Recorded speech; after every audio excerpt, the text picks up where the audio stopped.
Chapter 121. The crocodile head hammertail centipede was awakened by the pain.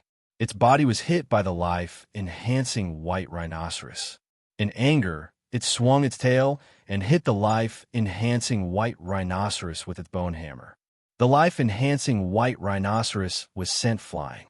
After flying for more than 20 meters, the life-enhancing white rhinoceros fell to the ground.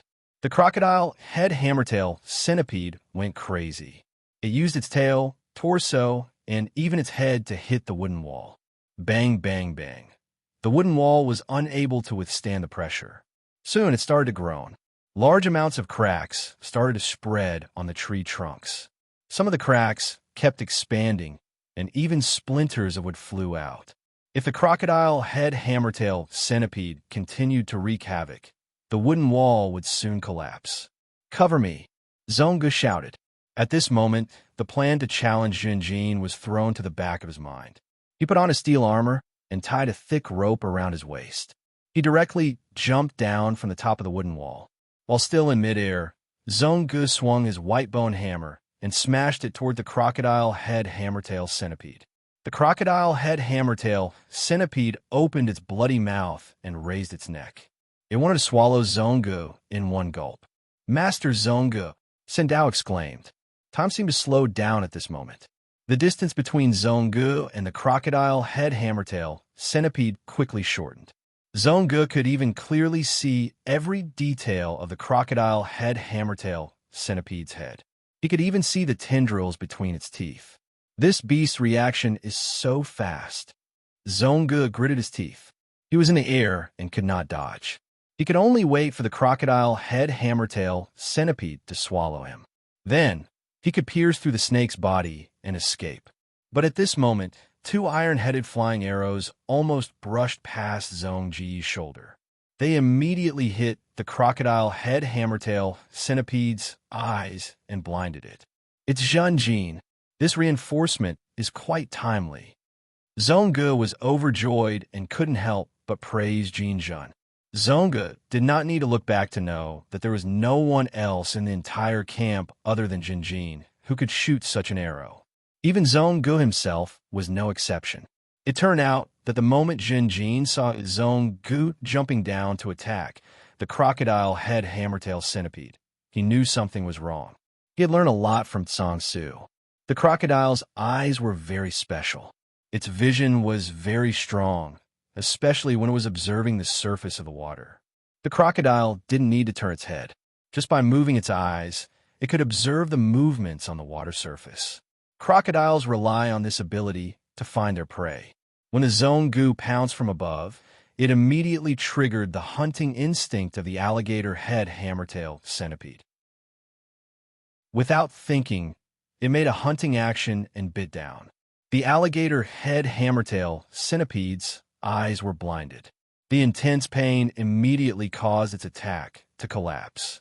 It fell to the ground and continuously rolled around, raising a huge cloud of dust. In the cloud of dust, Zongu struck the alligator head hammertail centipede's head with his white bone hammer. With a loud sound, the alligator head hammertail centipede seemed to have been hit by a meteor. Its head received a huge impact and was simply embedded into the ground. The alligator head hammertail centipede no longer moved. Its nostrils and eyes started to bleed. The top of its head was caved in at an astonishing angle, but it still had a clear breath of life. It was not dead yet. Zongu lowered his head and looked at his hands. His hands were still covered by gloves, but he knew that the web between his thumb and forefinger had already split open. A large crack had also appeared on the wooden handle of the white bone hammer. Zongu used all his strength in that attack. It was really too fierce. "Useless thing." Zongu curled his lips, then walked forward with his head held high.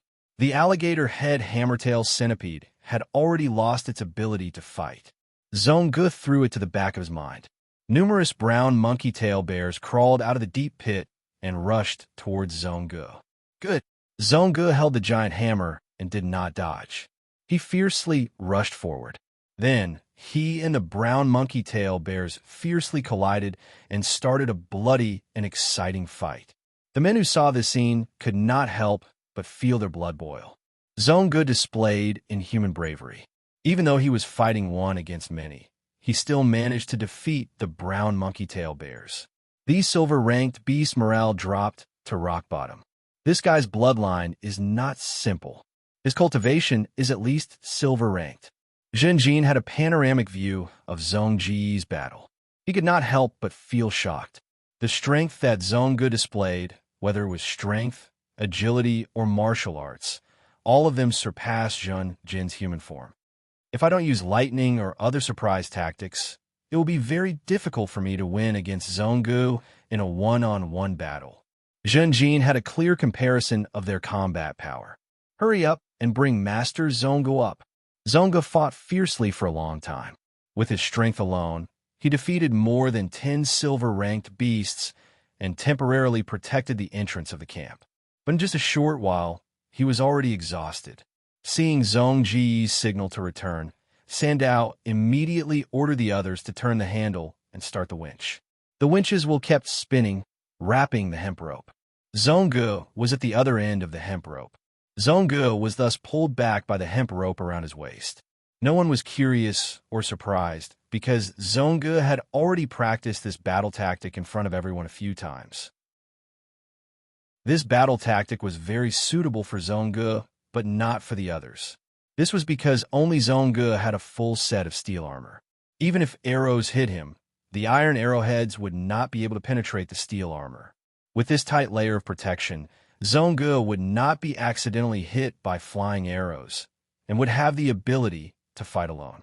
This time, after practicing, it was indeed the case. The flying arrows that hit Zongu were all blocked by the steel armor, without exception. The other iron arrows were stuck in the bodies of the silver-ranked beasts. Muban's crossbow and the rain of iron arrows were very powerful. Many silver-ranked beasts had arrows stuck in their bodies, and were no longer as fierce as before. Woof, woof, woof. The sound of dogs barking came from the forest.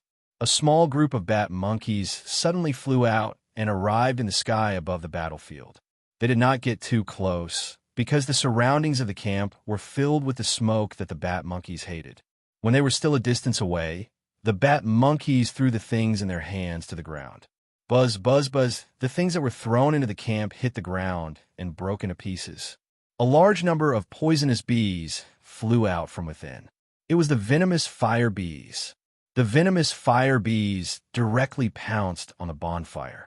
The bonfire must not be extinguished. Once it was extinguished, people would not be able to see anything, and there would be no hope of winning this battle. There really are venomous fire bees.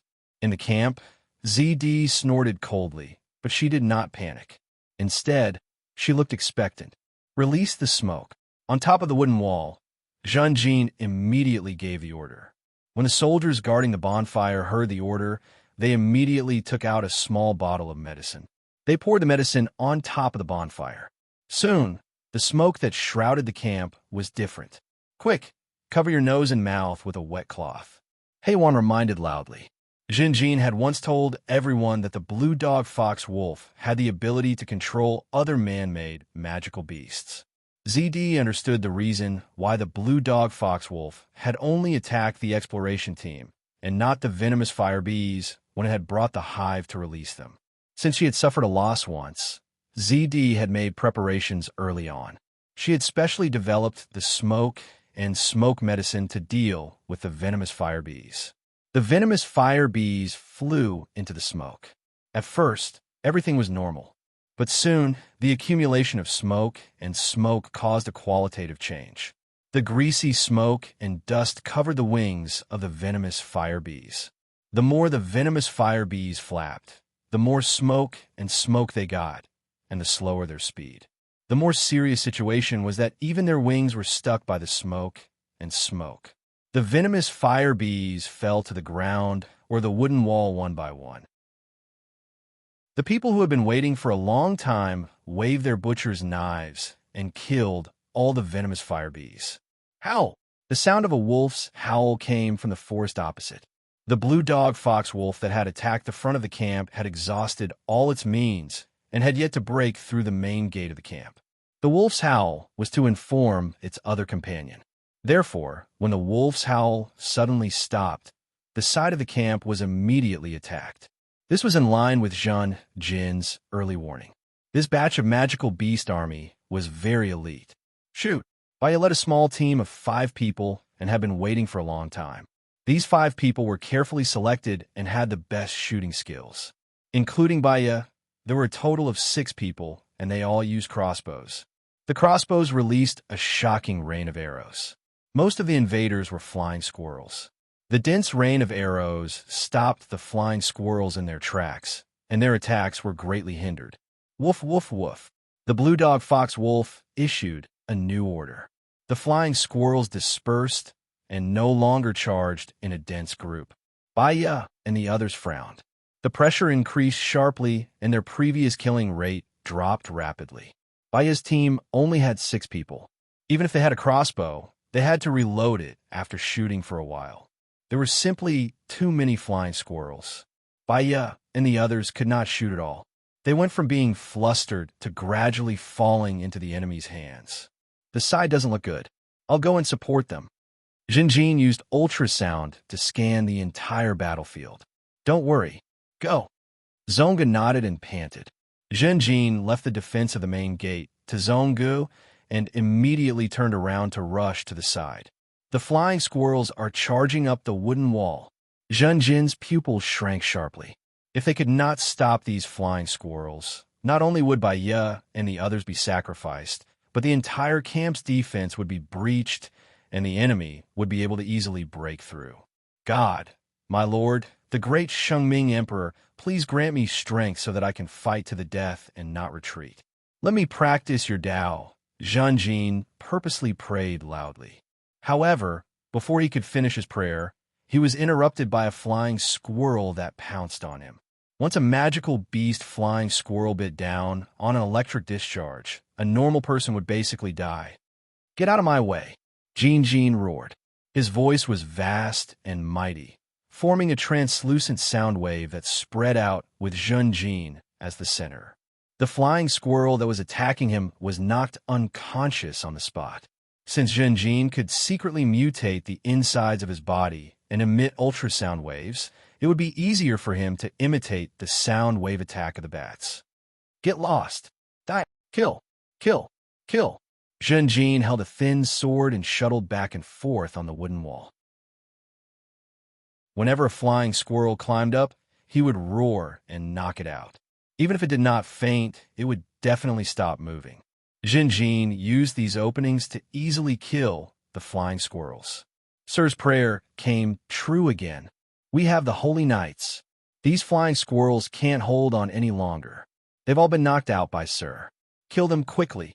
On the wooden wall, the morale of Baya and the others was greatly boosted. Woof, woof, woof. The blue dog fox wolf issued another order. All the flying squirrels targeted Jinjin.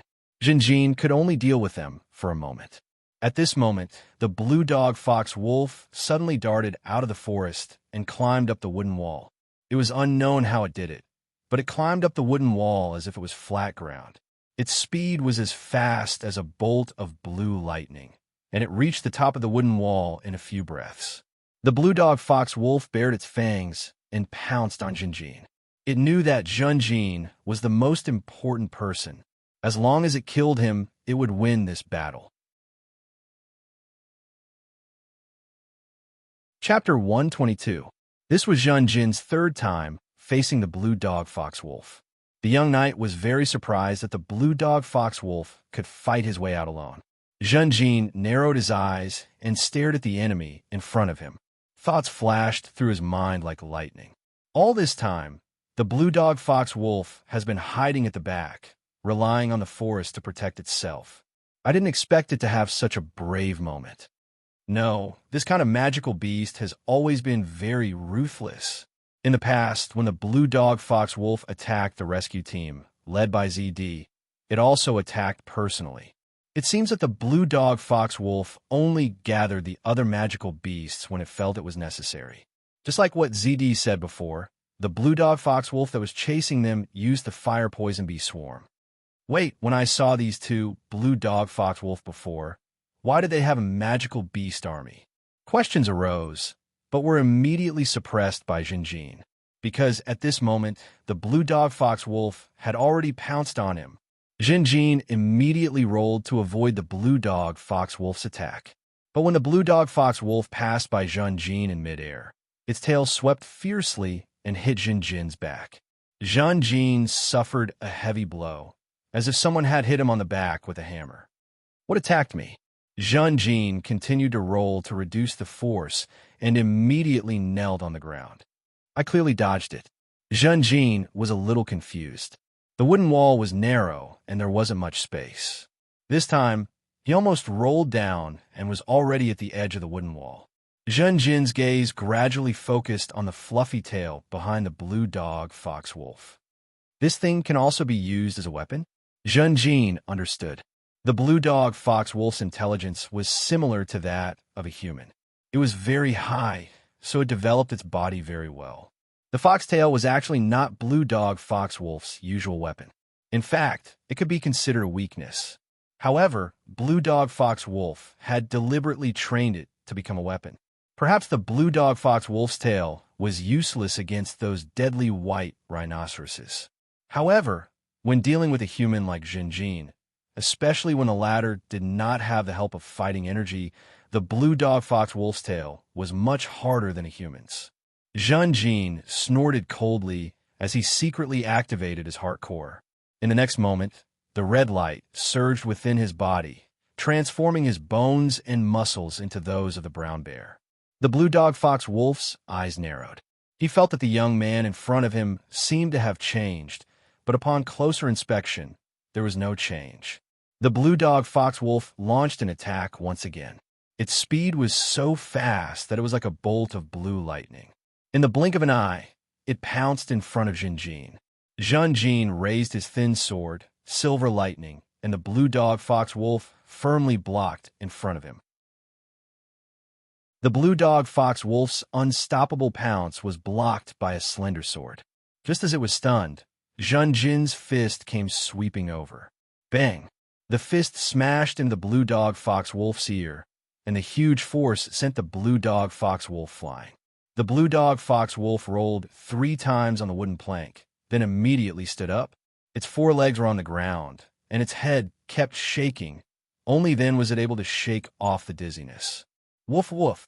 The blue dog fox wolf roared at Jinjin, revealing a very human-like expression of shock. Was this a human? Jinjin looked like an immature human infant. How could he have such great strength?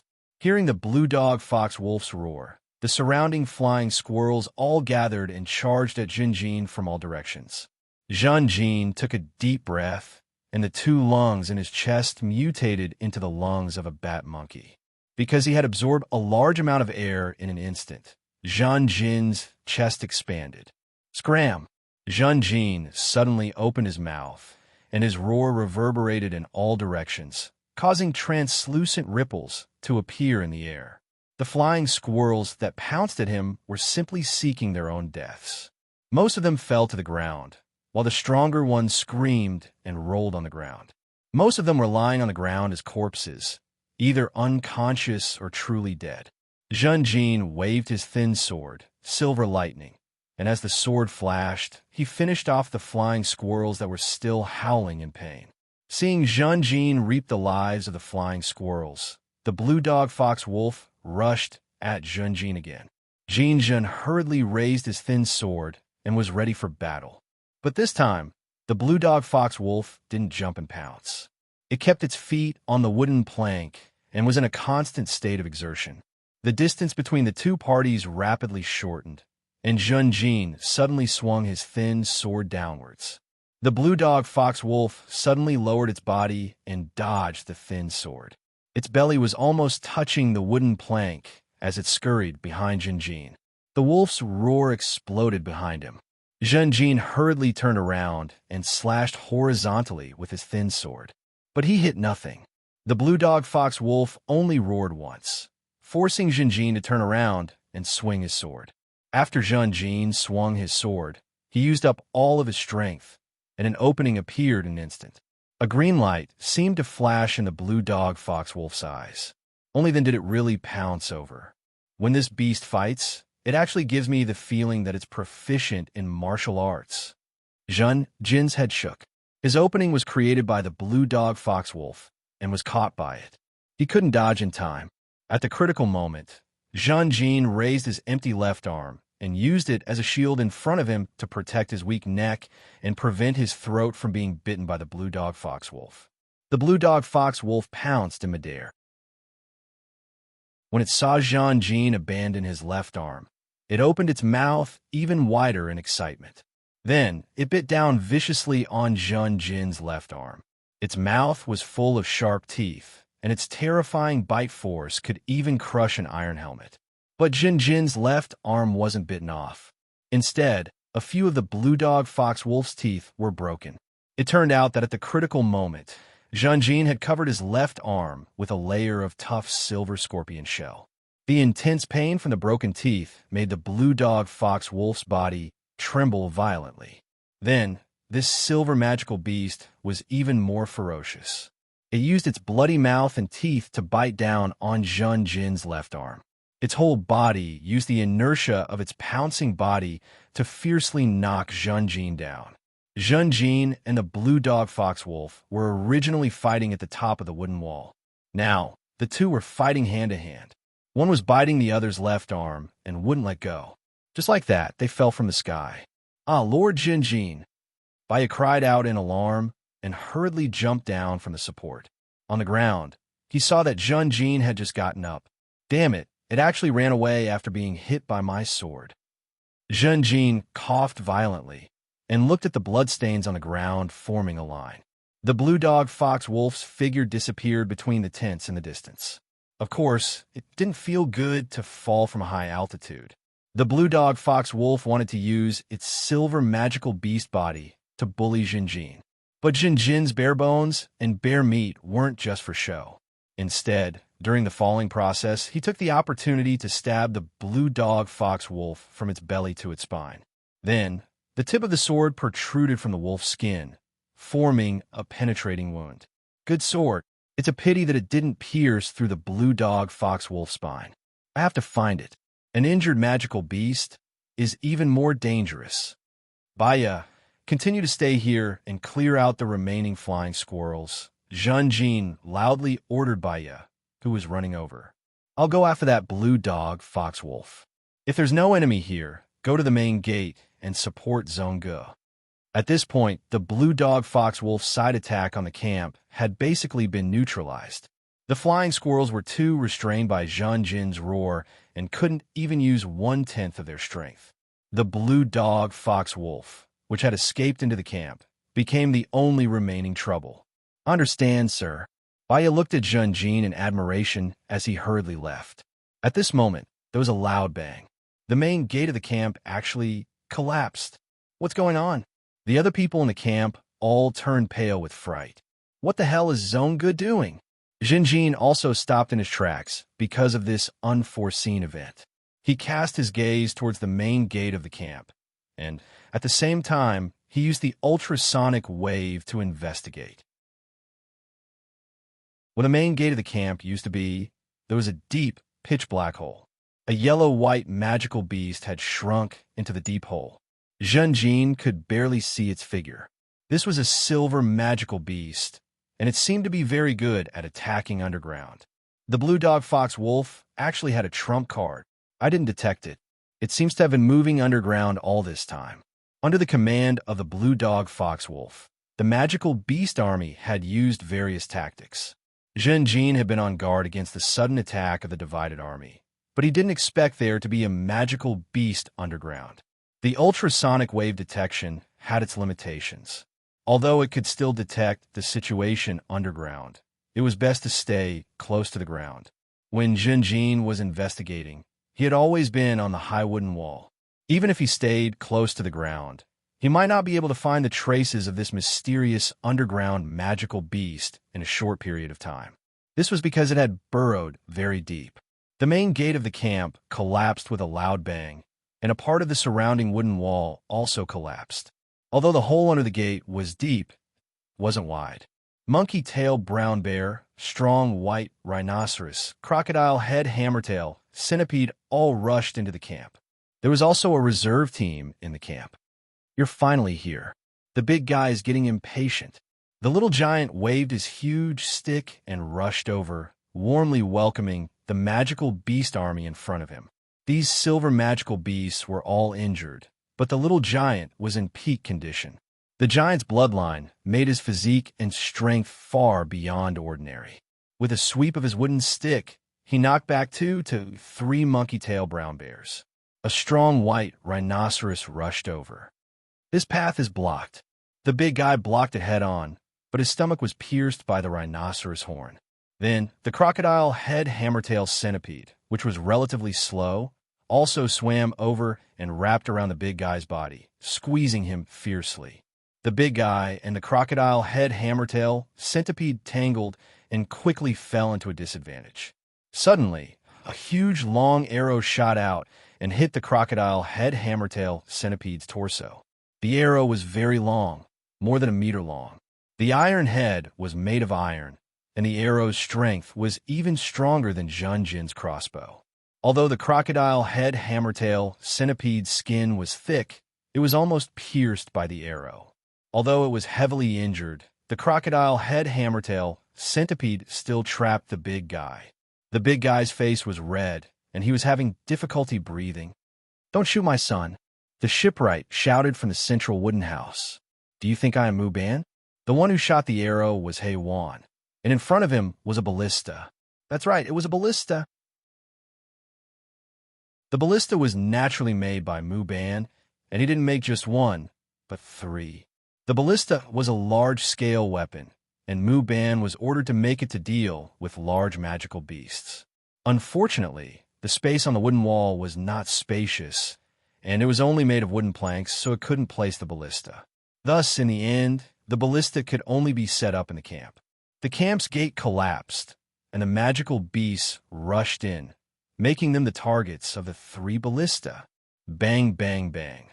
The huge arrows flew, and some directly pierced through the brown monkey-tail bear, some scratched the strong-life white rhinoceros from head to tail, and some missed. The difficulty of shooting the ballista was also very high, and it was troublesome to load, requiring many people to cooperate. The 3 ballista were surrounded by injured people, and when loading, they ignored their injuries and gave it their all. Wan displayed his powerful shooting skills, and he was the main archer. Under his shooting, 3 of the huge arrows hit the crocodile head hammertail centipede. The crocodile head hammertail centipede's injuries were heavy, and blood flowed all over the ground. Its strength gradually disappeared, and it was finally freed by the big guy. The big guy used the wooden stick to hit its head, and the crocodile head hammertail centipede laid on the ground and gradually stopped moving. The reserve team performed well, and it looked like they were about to block the large magical beast that rushed in. "Quickly run." At this moment, Junjin quickly ran over and shouted at Wan and the rest. Wan was stunned for a moment and immediately ran, leaving the ballista without hesitation. The next moment, the ground broke open, and a huge monster that looked like a loach sneaked out from the ground. It seemed to have no eyes, and its whole body was beige. It did not have any leather armor, and its whole body was oily, like an enlarged earthworm.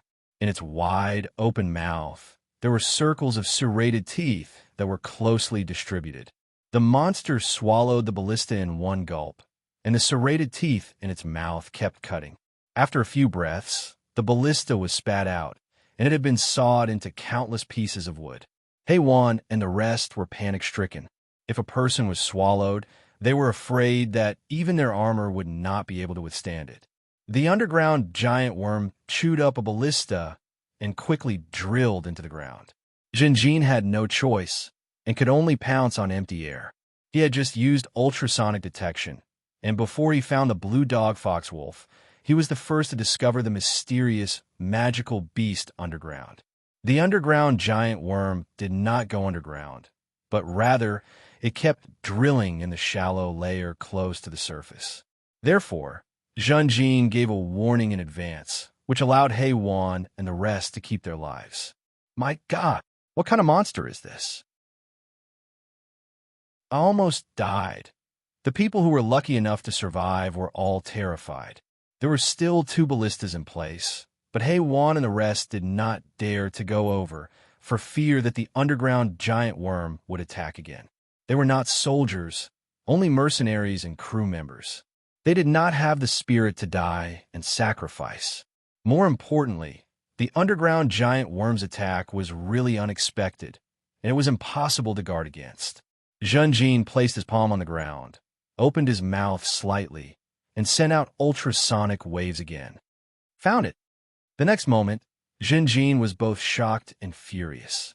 The underground giant worm was not heading towards the remaining ballistas, but towards the central wooden house. Song Su, ZD, and the rest were hiding in the central wooden house. ZD, Song Su, run out quickly. Zhenjin shouted anxiously, immediately getting up and running towards the wooden house. ZD, Song Su, and the rest had been observing the situation outside. They had just seen the underground giant worm, and when they heard Zhenjin shout, they opened the door and ran out without hesitation. Boom! Just as they ran out and were about 20 steps away from the wooden house, the underground giant worm attacked again. The wooden house had been repaired and reinforced, but under the attack of the underground giant worm, half of it collapsed in an instant. Zhenjin and Wan hurriedly called Song Su, ZD, and the rest over. Zhenjin continued to rush towards the underground giant worm, but it ran away again. Too cunning. The underground giant worm's nature seemed to be different from other silver magical beasts. It liked to ambush and did not like to fight head-on. Wan saw that Zhenjin missed again and suggested loudly, "Sir, the camp can't hold on any longer. Let's break out quickly." Zhenjin shook his head, but he was not discouraged. The predicament in front of him ignited his fighting spirit. Wan, you are in charge of breaking out. Protect ZD, Song Su, Mu Ban, Shipwright, and the others. They are very important. Zhenjin used his ultrasound to investigate and found that the underground giant worm was attacking the ballista again. This time, the young knight did not miss. He took advantage of the moment when the giant worm was devouring the ballista to stab deeply into the giant worm's body. The giant worm did not even tremble, as if it was not the one that was stabbed. It immediately retreated back into the ground with the thin sword in its hand. Where's my sword? Wan was dumbfounded. Instead, Zhenjin reprimanded him. Why don't you take them and break out of the encirclement? Let me do it. Zhonggu rushed over at this time. Where is it? Zhenjin did not care about Wan anymore. He bent down and placed his palm on the ground. He looked troubled and shook his head slightly. God's power is quickly weakening in my body. I can't see clearly anymore. Wait. Straight ahead, 38 steps. Zhonggu quickly ran over, and the underground giant worm appeared again. This time, it wanted to attack a lone wounded person. The lone wounded person cleverly rolled forward and avoided the attack of the underground giant worm. Zhonggu smashed down with his hammer, hitting the underground giant worm's head. But the half-orc's expression changed slightly. He only felt that the place where he hit was greasy and soft. The attack of the bone hammer was directly weakened by the fat and slippery surface of the underground giant worm. Zhongji's expression became serious. He shouted to Zhenjin, "The front of the camp has stabilized. We must kill this underground demonic beast." Zhenjin was still half kneeling on the ground. He seemed to be using the power of magic to investigate the surroundings. There's also a blue dog fox wolf. It has already sneaked into the camp. I know. Zhonggu nodded. It was precisely because Baya and the others had supported the front of the camp that he learned the news. In addition, with the appearance of the underground monster, Zhonggu could no longer sit still and rushed to support Zhenjin. Zhenjin continued to concentrate and used ultrasound to investigate. Because he was in human form and there was someone beside him, Zhenjin could not use the full power of his ultrasound. Investigating underground and above ground at the same time also greatly reduced the efficiency of ultrasound. The strength of the underground monster was that it moved underground and there were no signs before it attacked. But under Zhen Jin's ultrasound, its movements were revealed. It was not the first time that Zhen Jin and Zhong Gu worked together. Back when they were clearing out the bat monkeys, they had worked together once to deal with the silver bat monkeys. Now that they worked together closely, after a few short times, their cooperation became better. Zhen Jin could predict every attack of the underground giant worm in advance, and Zhong Gu would quickly rush over and attack continuously. Although the power of the white bone hammer's attack was weakened by the giant worm's skin, it could not withstand the increasing number of attacks. The underground giant worm's injuries became more and more serious, and its movements became noticeably slower. Zhen Jin's judgment became more accurate because of this, and Zhong Ji's attacks became more and more effective. After repelling the underground giant worm 3 more times, the underground monster turned around and fled. It plunged into the depths of the ground and left the camp, disappearing from Zhen Jin's detection range. Flames were spreading in the camp. "It's on fire! It's on fire!" Someone discovered it and cried out loudly. "It's that blue dog fox wolf. It has a torch in its mouth and is lighting fires everywhere." Zhen Jin stood up. He had already discovered the blue dog fox wolf's tracks, but he did not care about it. The underground giant worm had to be dealt with. The blue dog fox wolf was setting fires everywhere and did not attack anyone else. In Zhen Jin's opinion, this was a good thing. This was equivalent to sacrificing the camp and buying precious time. As long as people were still alive, the camp could still be built. "I'll take care of it. You go to the front," Zhen Jin said. "Don't force yourself. You're unarmed now." Zhong Gu glanced at Zhen Jin and frowned slightly. "Oh, whoa." At this moment, a wolf's howl came from the direction of the main gate. "Another monster is attacking. The second blue dog fox wolf has appeared." Exclamations came from the main gate. Obviously, the underground giant worm had escaped. The blue dog fox wolf knew about this, and it used its last trump card to launch its final attack. Zhong Ji's frown deepened. At this point, the battle had already entered the endgame. The 3 ballistae in the camp were destroyed by the giant worm. The small giant was covered in blood and heavily injured. It could no longer walk. The reserve team of the camp was done for. Almost all of the combat power was concentrated at the main gate. They were also exhausted from the battle, and their overall combat power had dropped to the bottom. Zhong Gu had to prevent these people from escaping. The mercenaries and crew were not regular soldiers. Even regular soldiers would run away. The effects of the blue dog fox wolf's fire had appeared. Not only was the camp burned down, but the people were also panicking. Their morale was very low. If there were no strong people to suppress the situation, there would probably be deserters. If one deserter appeared, there would be a second and a third.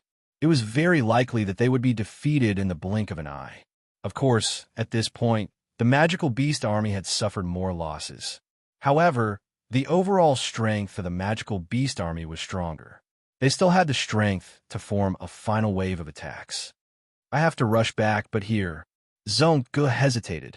Zhen Jin snorted at him. "Lack of weapons is not an excuse to avoid battle. It is my prey. Yours is still over there." Zhong Ji's heart trembled. The young knight in front of him was not as clean as before. His face was covered in dust, and his golden hair was stained with wood shavings. However, the young man's blue eyes reflected the surrounding flames, and his resolute and decisive will to kill was revealed without a doubt. This was the determination of a warrior. Zhong Gu looked at this pair of eyes. For a moment, time seemed to have frozen. "This kid is really a man." Zhong Gu praised in his heart. This was the gaze between men. Men did not need pity or care. That was something only the weak needed. Perhaps all that was needed between men was trust. "Let's go." Zhong Gu smiled. His deep frown suddenly relaxed. He brushed past Zhen Jin. "If the situation is not good, I will retreat with my men." Fighting to the death with these beasts is not worth it. You are a good opponent. Don't die. I still plan to spar with you. Zhen Jin glanced at Zhong Gu and snorted. The two of them had their backs to each other. They gradually started to run. One ran to the main gate, and the other ran straight to the blue dog fox wolf that set the fire. "Come on, I'm here." Soon, Golden Needle appeared in front of the blue dog, fox, and wolf. The young knight took the initiative to provoke. The blue dog, fox, wolf put down the torch in its mouth. The camp was already on fire. It did not see the thin sword that injured it, but it was still very vigilant. It tried to attack Jinjin. Jinjin retreated step by step. He led the blue dog, fox, wolf into the central wooden house. The central wooden house was also set ablaze. The man and the wolf were almost facing each other in the sea of fire. The burning walls and billowing smoke obscured everyone's vision. The blue dog, fox, wolf saw that Jinjin was in a desperate situation. It seemed to think that Jinjin wanted to use the surrounding environment to perish together with it. In the next moment, the blue dog, the fox, and the wolf howled and attacked directly from the front. After a few steps, they leaped into the air and pounced on the frail young man from a high position. This was the blue dog, fox, wolf's best and fiercest attack. It aimed directly at the young man's weak throat. Its sharp teeth shone with a cold light. Jinjin watched the blue dog, fox, wolf pounce on him, but he stood still. The next moment, a red light appeared. His core mutated. The blue dog, fox, wolf was about to bite Jinjin's throat when its vision suddenly turned black. Jinjin's head turned into a crocodile's head. Its mouth was even bigger than the blue dog, fox, wolf's mouth. It bit down directly. The blue dog, fox, wolf's entire head and neck were in its mouth. The blue dog, fox, wolf? If it was a person, it would definitely be screaming in its heart. I've been bitten? Who bit who? The blue dog, fox, wolf's neck and head were bitten by the crocodile's teeth.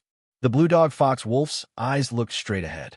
It happened to see something brewing in Jinjin's throat. Hey, Tue! The next moment, a jet of dark green acid spurted out of his throat, spraying the blue dog, fox, wolf's face all over. The blue dog, fox, wolf did not have time to close its eyes. The acid corroded its eyes. The intense pain caused it to howl in pain. At the same time, its forelegs frantically scratched Jin's body. Jinjin stood proudly on the spot. He did not move. His body was covered with bare bones and bare meat. The surface of his body was covered with scorpion shells. The blue dog, fox, wolf scratched its claws until they were bleeding. However, it only scratched Jin's crocodile head and hammertail armor. At most, it only left white marks on the scorpion shell. Then, Jinjin stretched out his hands. They mutated into the hands of a brown monkey-tail bear. The mana in his core surged wildly. Jinjin's fingers turned red, like iron melting in a furnace. Jinjin inserted his hands into the blue dog, fox, wolf's body. The blue dog, fox, wolf was a silver tier magical beast, but it did not have any resistance against these claws. Jinjin felt as if he was stabbing a piece of craft paper. He only needed to use a little bit of force to pierce through. His entire hand was inserted deeply into the blue dog, fox, wolf's body. However, an even more vicious attack was yet to come. After Jinjin used the bear claw to break through its defense, he mutated again. His fingers mutated into the tentacles of a blade spider. The tentacles quickly grew inside the blue dog, fox, wolf's body. The next moment, gleaming sharp blades came out of the blue dog, fox, wolf's body, piercing through its heart and spine. The blades collided with each other, letting out a few crisp clangs. Fresh blood spurted out. The blue dog, fox, wolf's body trembled violently. It was still scratching Jinjin with its claws, but its strength was rapidly weakening. After a few scratches, it was so weak that it was as if it was caressing Jinjin. After a few breaths, Jinjin let go. The blue dog, fox, wolf fell to the ground, motionless. Its face was corroded beyond recognition by the acid. Its eyeballs suffered the most, but they were still preserved. Jinjin's acid was only at the level of dark iron. The blue dog, fox, wolf was dead. It seemed as if it wanted to open its mouth and let out a wolf's howl and leave its last words. However, Jinjin's teeth kept biting down on it. At most, it could only whimper and let out a mournful howl. Its eyes were wide open, as if it was unwilling and shocked. Its gaze was still fixed on Jinjin, as if it was mercilessly accusing Jinjin. It was as if it was saying, "Are you F*** king human?" The fire and thick smoke covered everything. Red light gushed out of the heart core, forming bloodlines that covered the blue dog fox wolf's body. The blue dog fox wolf disappeared, turning into a pile of carbon powder. The wooden house in the center collapsed, forming the largest bonfire. Zhenjin was nowhere to be seen. P.S. Corrected the wrong words in 115 to 121. Strengthened the description of the transformation of the same race by the blood core in 116. Made it clearer and easier to understand. Thank you everyone for correcting my mistakes. You have helped me a lot. Since the first watch, the learning plan has finally returned to normal. However, there's still not enough time every day. With everyone helping to pick out the wrong words, it really saves me a lot of effort. Bow and thank you. Today's big chapter is a small climax of the regular plot. It is also a small thank you gift. Finally, I wish everyone a happy holiday.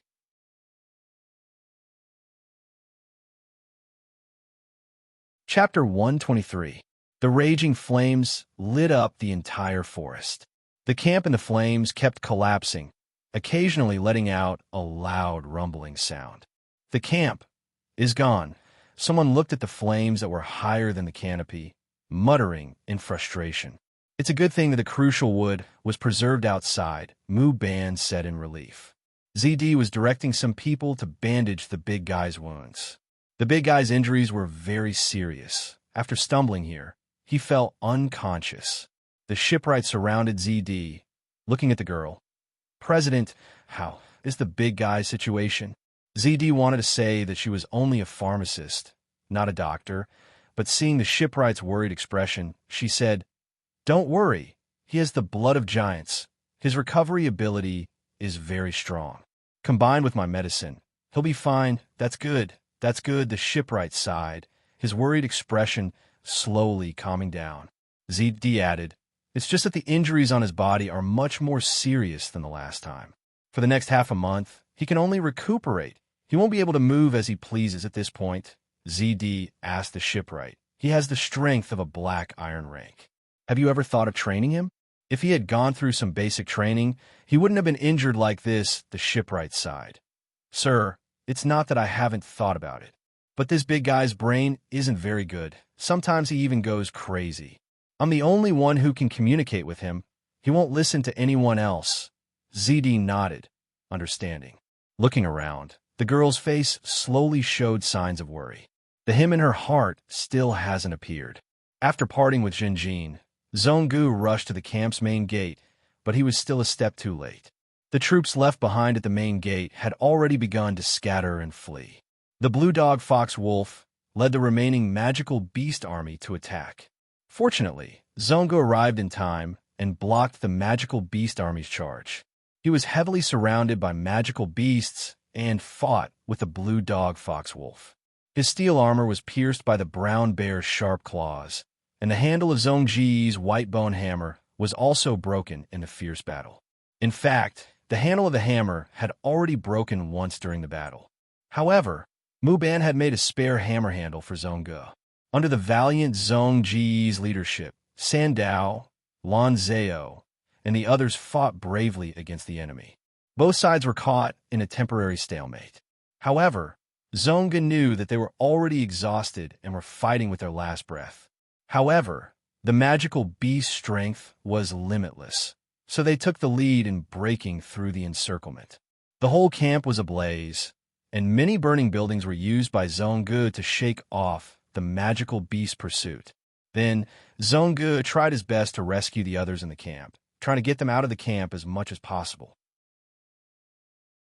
After leaving the camp, Zhongji's group successfully met up with He Wan, ZD, and Song Su.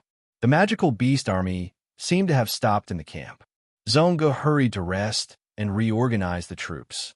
At the same time, he ordered Bayet to release a signal arrow every once in a while.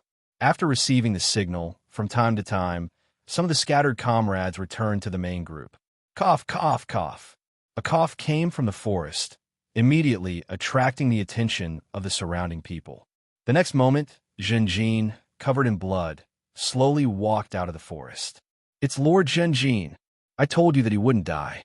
"Master," Lan Zhao shouted, rushing forward before ZD to support Jinjin's arm. Jin staggered, covered in blood, and seemed to be seriously injured. Everyone looked at him, and their gazes gradually turned from surprise to shock and admiration. Jin's crocodile head hammertail wolf armor was beyond recognition. Cuts and scars showed that the young knight had experienced a thrilling battle of life and death. However, Jin's chest and shoulders were indeed scratched by the blue dog fox wolf. But the rest of the body parts were actually the claws and heads of the golden needles, which were then scratched and bit by itself. With the help of the flames, I defeated the blue dog fox wolf, but I couldn't kill it. It escaped. Jin explained. Don't say any more. Let me see your injuries. ZD came in front of Jin, her voice choked with sobs. She stretched out her slender hand, carefully reaching for Jin's armor, wanting to take off the tattered armor. Jin stopped her. His body was unscathed. If she took off the armor, he would be exposed. Give me some medicine. I'll take care of it myself. Jin's tone was firm. My injuries are not serious. Zhonggu walked forward. No matter how brave and fearless a warrior is, he must learn to take care of his body. Your sword. Zhonggu handed the thin sword, silver bolt, to Jin. Jin took it and put it back into the scabbard at his waist. Sandao, who was behind Zhonggu, explained, the blue dog fox wolf organized a final attack at the main gate. The giant underground worm also participated, but it encountered Master Zhonggu and was defeated by him. It was Master Zhonggu who saw the sword in its body and took the risk to jump into the deep pit to retrieve the thin sword. Jin nodded and looked at Zhonggu. This must be an exciting battle. Thank you. It came back just in time. Now we can follow up with our victory. Other than Zhonggu and Song Su, the others were shocked. Jin put one hand on the sword hilt and the other on his waist. His breathing was unstable, but he raised his voice. Everyone, the two blue dog fox wolf are still alive. We can't leave them alone. Although we have cleared the surrounding beasts, the blue dog fox wolf has already identified us. As long as we give them some time, they will be able to replenish their forces and recreate the magical beast army of today, or even bigger. What I'm more worried about is that these two blue dog fox wolf might summon more blue dog fox wolf. If that happens, we will be in even bigger trouble in the future. It will be so big that we won't be able to deal with it and can only helplessly wait for death. Everyone's expression was very ugly. It wasn't that they didn't think about it, but they all chose to avoid it. It wasn't their fault. It was human nature. In today's battle, without Zhonggu and Jin, they would have lost miserably.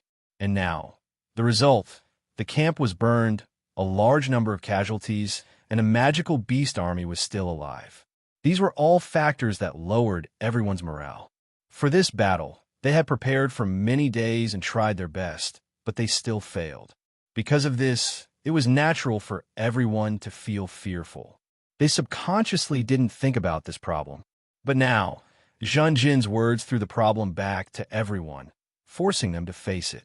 Jin encouraged them, everyone, don't be afraid. Think carefully. The magical beast army hasn't appeared yet and hasn't chased after us. Will they be burned to death in the sea of fire? The blue dog fox wolf is so cunning. It will definitely lead them away from the camp. But why aren't they chasing after us? If they were strong, they would have chased after us a long time ago. They definitely wouldn't let us go. But now, they haven't chased after us. This shows that they are weak and tired. In the eyes of the blue dog fox wolf, the magical beast army is no longer a match for us. They are already very weak. As long as we gather our courage and fight with all our might, we will have a great chance of escaping. However, everyone was still silent. Wherever Jin's gaze swept, the people there would lower their heads or turn their eyes to look at the people next to them, avoiding Jin's gaze. Jin could only sigh deeply in his heart. After he got rid of the blue dog fox wolf, he observed the situation at the main gate. He also thought about making a move on the remaining blue dog fox wolf, but his intuition told him that this plan was very dangerous. Indeed, the blue dog fox wolf had many magical beast guard around it. He couldn't contact the other blue dog fox wolf. The blue dog fox wolf itself was in a state of extreme vigilance.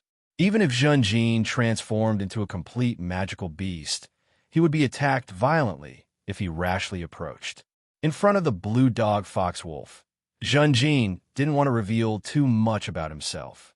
The wolf's howl could convey a lot of information, and he was at a disadvantage in this aspect last time. Realizing that the previous plan of luring them into hiding and killing them wouldn't work, Zhenjin didn't take the risk alone. He returned to the main group, wanting to use everyone's strength to tie down the magical beasts around the blue dog fox wolf. Without these obstacles, Zhenjin was very confident that he could kill the blue dog fox wolf alone. Just like he said, the blue dog fox wolf must be eliminated. If they let it go, the trouble would quickly become so big that Zhenjin and the others couldn't handle it. The reason why Zhenjin lied and said that there were still 2 blue dog fox wolf was because even if the fire burned, the blue dog fox wolf's corpse would be left in the ruins. However, the blue dog fox wolf had actually been completely transformed by Zhenjin. Without evidence, it became a flaw. In the eyes of others, there were still 2 blue dog fox wolf left in the magical beast army. After this battle, the blue dog fox wolf's cunning and insidiousness made people fearful, but in reality, there was only one left. Perhaps if Zhenjin told the truth, it would relieve the pressure in their hearts. Zhenjin exhaled, his gaze firm. All right, you have your own choice. I won't force you, but even if it's just me, I will still go and kill the blue dog fox wolf. My lord, ZD whispered. The others were also moved. Master, please let me die with you. Lan Zhao stood in front of Zhenjin with a solemn expression. Zhenjin nodded at him. Zonga laughed. Interesting. Let me join in. I will follow you, my lord, no matter where. Sandao also stood up. Lord Zonga, Lord Sandao. The other mercenaries were also moved. Baiye's expression changed. He was struggling in his heart. This was too dangerous. Although he had once risked his life to save Song Su from the green lizard, at that time, Baiye had acted on impulse. He didn't have time to think about it. Now that he had enough time to think, he was fully aware of the dangers involved. This inevitably made him feel a strong sense of fear. Sandao was observant and didn't wait for his former mercenaries to speak. He spoke up to stop them. You guys don't have to go. We're enough. The situation in the forest is complicated. If something happens, we won't be able to take care of you. No, don't. Lord Zhenjin, please stay. Stay by my side. ZD rarely stopped Zhenjin. All this time, the girl had never objected to Zhenjin's decisions. Don't try to persuade me. You should understand me the best. If we don't do anything, we will definitely be the ones to die. But if we act now, at least there's hope. Zhenjin looked at the girl affectionately. He sighed in his heart. He knew that the blue dog fox wolf had left a huge psychological shadow on ZD. Now that Zhenjin looked like he was seriously injured, he still wanted to chase after the blue dog fox wolf. This made ZD lose confidence. At least treat your injuries. ZD insisted. I have to race against time. Zhenjin shook his head. ZD stared at Zhenjin. She seemed to have forgotten everything around her. Her beautiful amethyst-like eyes were filled with tears. When I didn't appear just now, ZD must have been very worried about me. Actually, I had a lot of confidence, as long as someone attracted the firepower for me. But I can't tell her these things. I can only make her worry about me. Zhenjin also stared at ZD. Zhenjin felt a sense of guilt caused by hiding the truth from her. He also felt a strong sense of affection for her. The next moment, Zhenjin slowly pulled ZD into his arms. ZD's body trembled slightly. Zhenjin pressed his nose against ZD's ear and said softly, "Wait for me to come back. I promise you, I will come back." After saying this, Zhenjin let go of ZD and turned to leave. Zongu and the others followed closely behind. The others were stunned speechless as they watched the 4 of them walk away. This is a hero. Someone sighed from the bottom of his heart. These words touched the deepest part of Baiye's heart. The young man shouted, "Sir, wait for me." Baya rushed out of the crowd without any hesitation on his face. At this moment, the spirit of adventure and glory filled his heart, making him lose his mind. Quickly stop him, ZD immediately ordered. Just go and rest for me, you brat. Thin rope lightly hooked her leg and tripped Baya, causing her to fall to the ground. You're just going to die. Baya got up and wanted to follow Jinjin. I want to become a knight. How can a knight retreat? Bravery is not foolishness, young man. Song Su sighed and persuaded. Maybe one day you will become a knight. But you are just a mortal now, and this is the romance of a knight. Baya still wanted to say something. Shut up. Heiwan knocked Baya unconscious with a blow, looking embarrassed.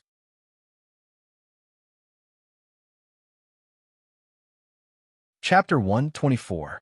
When Jinjin and the others arrived at the forest, they saw that the beast prints were scattered, as if the army had disintegrated. The blue dog fox wolf seemed to be out of control. How do we chase them? Zongge frowned. He was a soldier, not a hunter, so he was not good at distinguishing beast prints. Baya was definitely good at it, but he was too weak. God's power is still in my body. I can barely see it. The blue dog fox wolf went there. Jinjin had secretly sent out ultrasonic waves. He did not hesitate and immediately pointed in the right direction. God's power is still in Jinjin's body. This kind of blessing is very unusual. Jinjin, I'm afraid he's not an ordinary holy knight. Zongge looked deeply at Jinjin, hiding the surprise in his heart. He had heard from Baya that Jinjin had received a new blessing from God during the battle. His roar could actually stun the flying squirrel. Everyone ran wildly in the forest, starting the chase. Sandow was overjoyed when he found that there were fewer and fewer beast prints along the way. It seems that the blue dog fox wolf's fragrance has reached its limit. It can't restrain the herd and is gradually being left alone. No wonder they finally killed their way into the camp, but did not continue to chase after us. Instead, they disappeared. Lonzeo also guessed. Maybe Lord ZD's smoke potion can interfere with the blue dog fox wolf's fragrance. A moment later, we've caught up. Zongge laughed and rushed towards the blue dog fox wolf. The blue dog fox wolf saw the pursuers and panicked. It sped up and fled in the forest. Along the way, Jinjin gradually became hesitant. I feel that something is wrong. Zongge and Jinjin, who were running, quickly looked at each other. He had the same feeling. Suddenly, the blue dog fox wolf stopped running away. It opened its mouth to bark, and the surrounding forest became restless. Magical beasts rushed out from all directions and surrounded Jinjin and the others. It purposely divided its forces to create the illusion that the herd of beasts had dispersed. Then, it pretended to be weak, luring us into the encirclement. Zongge shouted in a low voice, his expression extremely solemn. Lonzeo and Sandow had ugly expressions on their faces. They never expected that they would be tricked by blue dog fox wolf. Let's break out of the encirclement first, then turn around and kill them. Jinjin shouted in a low voice.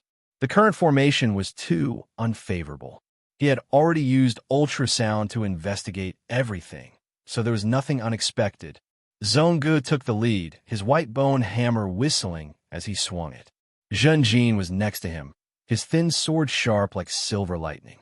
With the two of them taking the lead, the encirclement immediately began to shake. These magical beasts had just experienced a great battle and did not have time to rest, so they were all injured. Sandow and Lonzeo were ultimately weaker, but fortunately, Jinjin and Zongge took care of them. In the end, the four of them broke out of the encirclement. If there were more people, we wouldn't be able to take care of them. Zongge exhaled a mouthful of turbid air. Scary. This blue dog, fox, and wolf actually wanted a scheme against us. It purposely divided its forces. If our main force chased after it, everyone's speed would be different. We would definitely lose our formation in the forest and suffer heavy casualties. Sandow was terrified. Jinjin's expression was as solemn as iron. If we leave such an opponent alive, we won't be able to sleep and eat in peace. I must get rid of it. I'm afraid this is our last chance. That's right. Zhongji's determination was also very firm. The four of them reorganized their formation and began the chase again. The magical beast army gathered together. They could rely on Zhun Jin's ultrasonic waves to continuously fight guerrilla warfare and eliminate the external forces of the magical beast army first. The magical beast army also had bat monkeys. Whenever Zhun Jin and the others attacked, the magical beast army would be prepared in advance. However, the magical beast army's weakest point was revealed. They did not have long-range firepower. Zhun Jin and the others had bows and crossbows in their hands, as well as a large number of arrows. They avoided close combat with the magical beasts. Instead, they used their bows and crossbows to shoot when they were close enough. When the magical beasts counterattacked, they turned around and ran. The magical beasts were exhausted, and their speed was not at its peak. Even if some magical beasts caught up with Zhun Jin and the others, the formation of the magical beasts would inevitably become chaotic. The ones that stuck out would be killed by Zhonggu and Zhun Jin head-on. In the end, although the blue dog fox wolf was cunning and sinister, the intelligence of the other magical beasts was worrisome.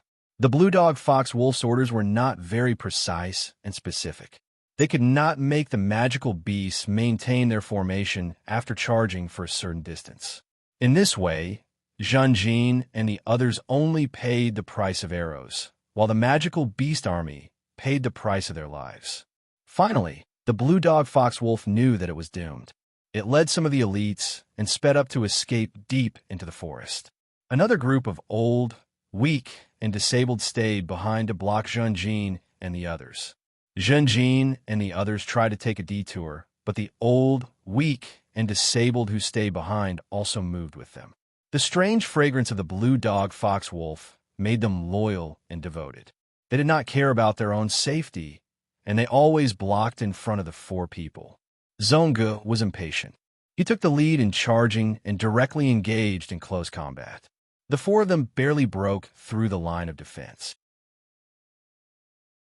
There is still a group of faster magical beasts chasing after them. Masters, you two go after them. The two of us will lure these magical beasts away, Sandow suggested loudly as he ran. They had been delayed for a long time. Zhonggu and Zhun Jin both agreed instantly. Sandow and Lan Zhao stayed behind to attract the attention of the magical beasts chasing after them. Zhonggu and Zhun Jin continued to chase after them. The blue dog fox wolf noticed this situation and left magical beasts to block them along the way. If this goes on, the blue dog fox wolf will really escape. We have to split up too, Zhun Jin said. Zhonggu hesitated for a moment. The blue dog fox wolf still had some troops by his side. Zhun Jin or he alone could not defeat them. But Zhonggu still nodded. No matter who catches up to the blue dog fox wolf first, we will focus on delaying them. Wait for backup to arrive before we attack. Zhun Jin nodded, and the two of them quickly separated. A strong white rhinoceros charged towards Sandow and Lan Zhao. Lan Zhao was entangled by the flying squirrel and was about to be killed by the strong white rhinoceros. You go. Sandow acted in time and pushed Lan Zhao out of the rhinoceros path. Lan Zhao was caught off guard.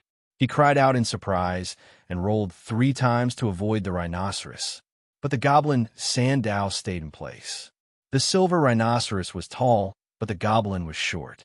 When the rhinoceros charged over, Sandow crouched down like a ball and swayed left and right. When the rhinoceros charged over, Sandow was still standing in place, perfectly avoiding the 4 hooves of the rhinoceros. Amazing! Lan Zhao saw this scene and could not help but reveal a look of shock and admiration. But in the next moment, an alligator head hammertail centipede swept over. Lan Zhao and Sandow had no choice but to flee again. Facing these magical beasts, their strength was clearly too weak. Sandow was a little better, but Lan Zhao had already narrowly escaped death several times. Quickly go and support your master. I will hold them here, Sandow shouted. Lan Zhao hesitated for a moment and shook his head. My life should be sacrificed here. Even if it's just a few seconds of time for my master, it's worth it. The goblin cursed, but did not try to persuade him. Instead, he attracted the attention of the alligator-head hammertail centipede and quickly left the forest. "Don't come over and disturb me." Before leaving, Sandow scolded. "Thanks." Lon Zao could only thank him in his heart. Soon, he was surrounded by the flying squirrels. As for the strong white rhinoceros, it had already charged over and chased after the blue dog fox wolf. Sandow and Lon Zao could not force it to stay. Lon Zao was only a bronze. At this moment, not only were there bronze flying squirrels surrounding him, there were also two black iron magic beasts. Lon Zao did not dare to stay in place and could only continue to cover his head and flee. Sensing Lon Zao's departure, Sandow sighed in his heart. "I've already done my best." Normally, he was not familiar with Lon Zao, but in this pursuit, he recognized this human's bravery and loyalty. Just like how he took care of the new members of the mercenary group, he also subconsciously took care of Lon Zao. Boom! The crocodile-head hammertail centipede suddenly swung its tail and destroyed a huge rock. Sandow had no choice but to jump out from his hiding place. Like a flea, he nimbly climbed up a big tree. The crocodile-head hammertail centipede continued to attack. It raised its upper body and looked at Sandow, who was on the tree crown. Good timing. This was the opportunity that Sandow wanted to create. He suddenly let go of the tree branch that he purposely pressed down. The dense leaves immediately blocked the crocodile-head hammertail centipede's vision. The crocodile-head hammertail centipede subconsciously closed its mouth and retreated slightly. In the next moment, Sandow suddenly rushed out from the dense leaves and jumped onto the crocodile-head hammertail centipede's head. The small dagger in his hand was crafty and ruthless. It fiercely fell like a meteor and was about to pierce one of the crocodile-head hammertail centipede's eyes. But the crocodile-head hammertail centipede's reaction was lightning fast. It suddenly swung its head and directly flung Sandow away. Sandow flew in the air. The crocodile-head hammertail centipede brazenly swung its tail. If he was hit, relying on Sandow's leather armor, he would definitely not be able to withstand it and would definitely die on the spot. At the crucial moment, Sandow suddenly waved his hand and a claw flew out from his sleeve. Extending his claws and grabbing onto the nearby tree trunk, Sandow forcefully pulled on the rope behind his claws and pulled himself over. But the crocodile-head hammertail centipede's tail still grazed his right arm. It was directly comminuted fracture. His entire right arm was paralyzed. After the crocodile-head hammertail centipede swung its tail, it turned its head to attack again. Sandow had just reached the tree trunk from the air. In the face of danger, he could only go behind the tree trunk. Gotcha! The crocodile-head hammertail centipede's huge mouth directly bit off the tree trunk. Sandow finally gained some time. He awkwardly pounced forward and dodged the fatal blow. After falling to the ground, Sandow immediately rolled up. This movement touched his right arm. It immediately caused his face to turn white, and he grimaced in pain. Damn it! Sandow also realized that he had lost his dagger. The crocodile-head hammertail centipede slowly approached again. Sandow's head was covered in cold sweat. He half knelt on the ground and helplessly used his left hand to grab the handle of the curved blade at his waist. I don't really want to use this blade. There's really no other way. Sandow suddenly took a deep breath. Then, he held his breath and pulled out the curved blade with a clang. This curved blade was not made of iron. The blade was very thin. It was as thin as a piece of paper. A layer of dark green light flashed across the blade. The crocodile-head hammertail centipede attacked again. Sandow's movements were swift. He dodged the attack and brushed past the crocodile head. The curved blade in his left hand lightly cut through the thick skin of the crocodile head, causing a trace of blood. After causing this wound, Sandow immediately sheathed the thin saber back into its scabbard. At the same time, he quickly left the battlefield. The crocodile-head hammertail mantis chased closely behind him. Sandow ran frantically, jumping from time to time. He listened to the wind to determine his position and dodged the attacks of the crocodile head hammertail mantis. After a dozen breaths, the crocodile head hammertail mantis suddenly fell to the ground. Its body slowly struggled, but could no longer get up. Sandao continued to run. After running for a while, he held onto a tree trunk, bent over, and opened his mouth to breathe again. Almost suffocated to death. Ah! Sandao panted heavily for a while. He started to worry again. Where's Lon Zao? I have to find him. If he comes back to find me, he'll be seeking his own death. Following his impression and the traces of the battle, Sandao quickly found Lon Zao. Sandao's heart trembled. In this broken forest, Lon Zao's body was covered in blood. He held two swords in his hands and stood tall. Beside him, there were dozens of corpses of flying squirrels. Although there were no black iron level magical beasts, there were as many as 8 bronze level magical beasts. Seeing Sandao, Lon Zao, who had already reached his limit, fell to the ground with a thump and fainted. Zongu ran in the forest. The sound of the blue dog fox wolf appeared in front of him. This made the beastman's spirits rise. Zhen Jin should have successfully overtaken them and entangled the blue dog fox wolf. Zhong Ji's speed was slowed down. However, the strong white rhinoceroses and black iron flying squirrels that rushed over to help were all taken care of by him. Rushing through a dense thicket, Zhonggu saw that Zhen Jin was surrounded by the blue dog fox wolf and a few brown monkey tail bears at the bottom of the hill. Oh no! Zhong Ji's heart sank. This was completely different from what he had expected. Zhen Jin didn't use his crossbow to restrain them. Instead, he was surrounded. Zhen Jin didn't have his steel armor. If Zhonggu didn't help him, he would be in grave danger. Zhonggu was about to take a step forward when he suddenly had a thought. Should I go and save him?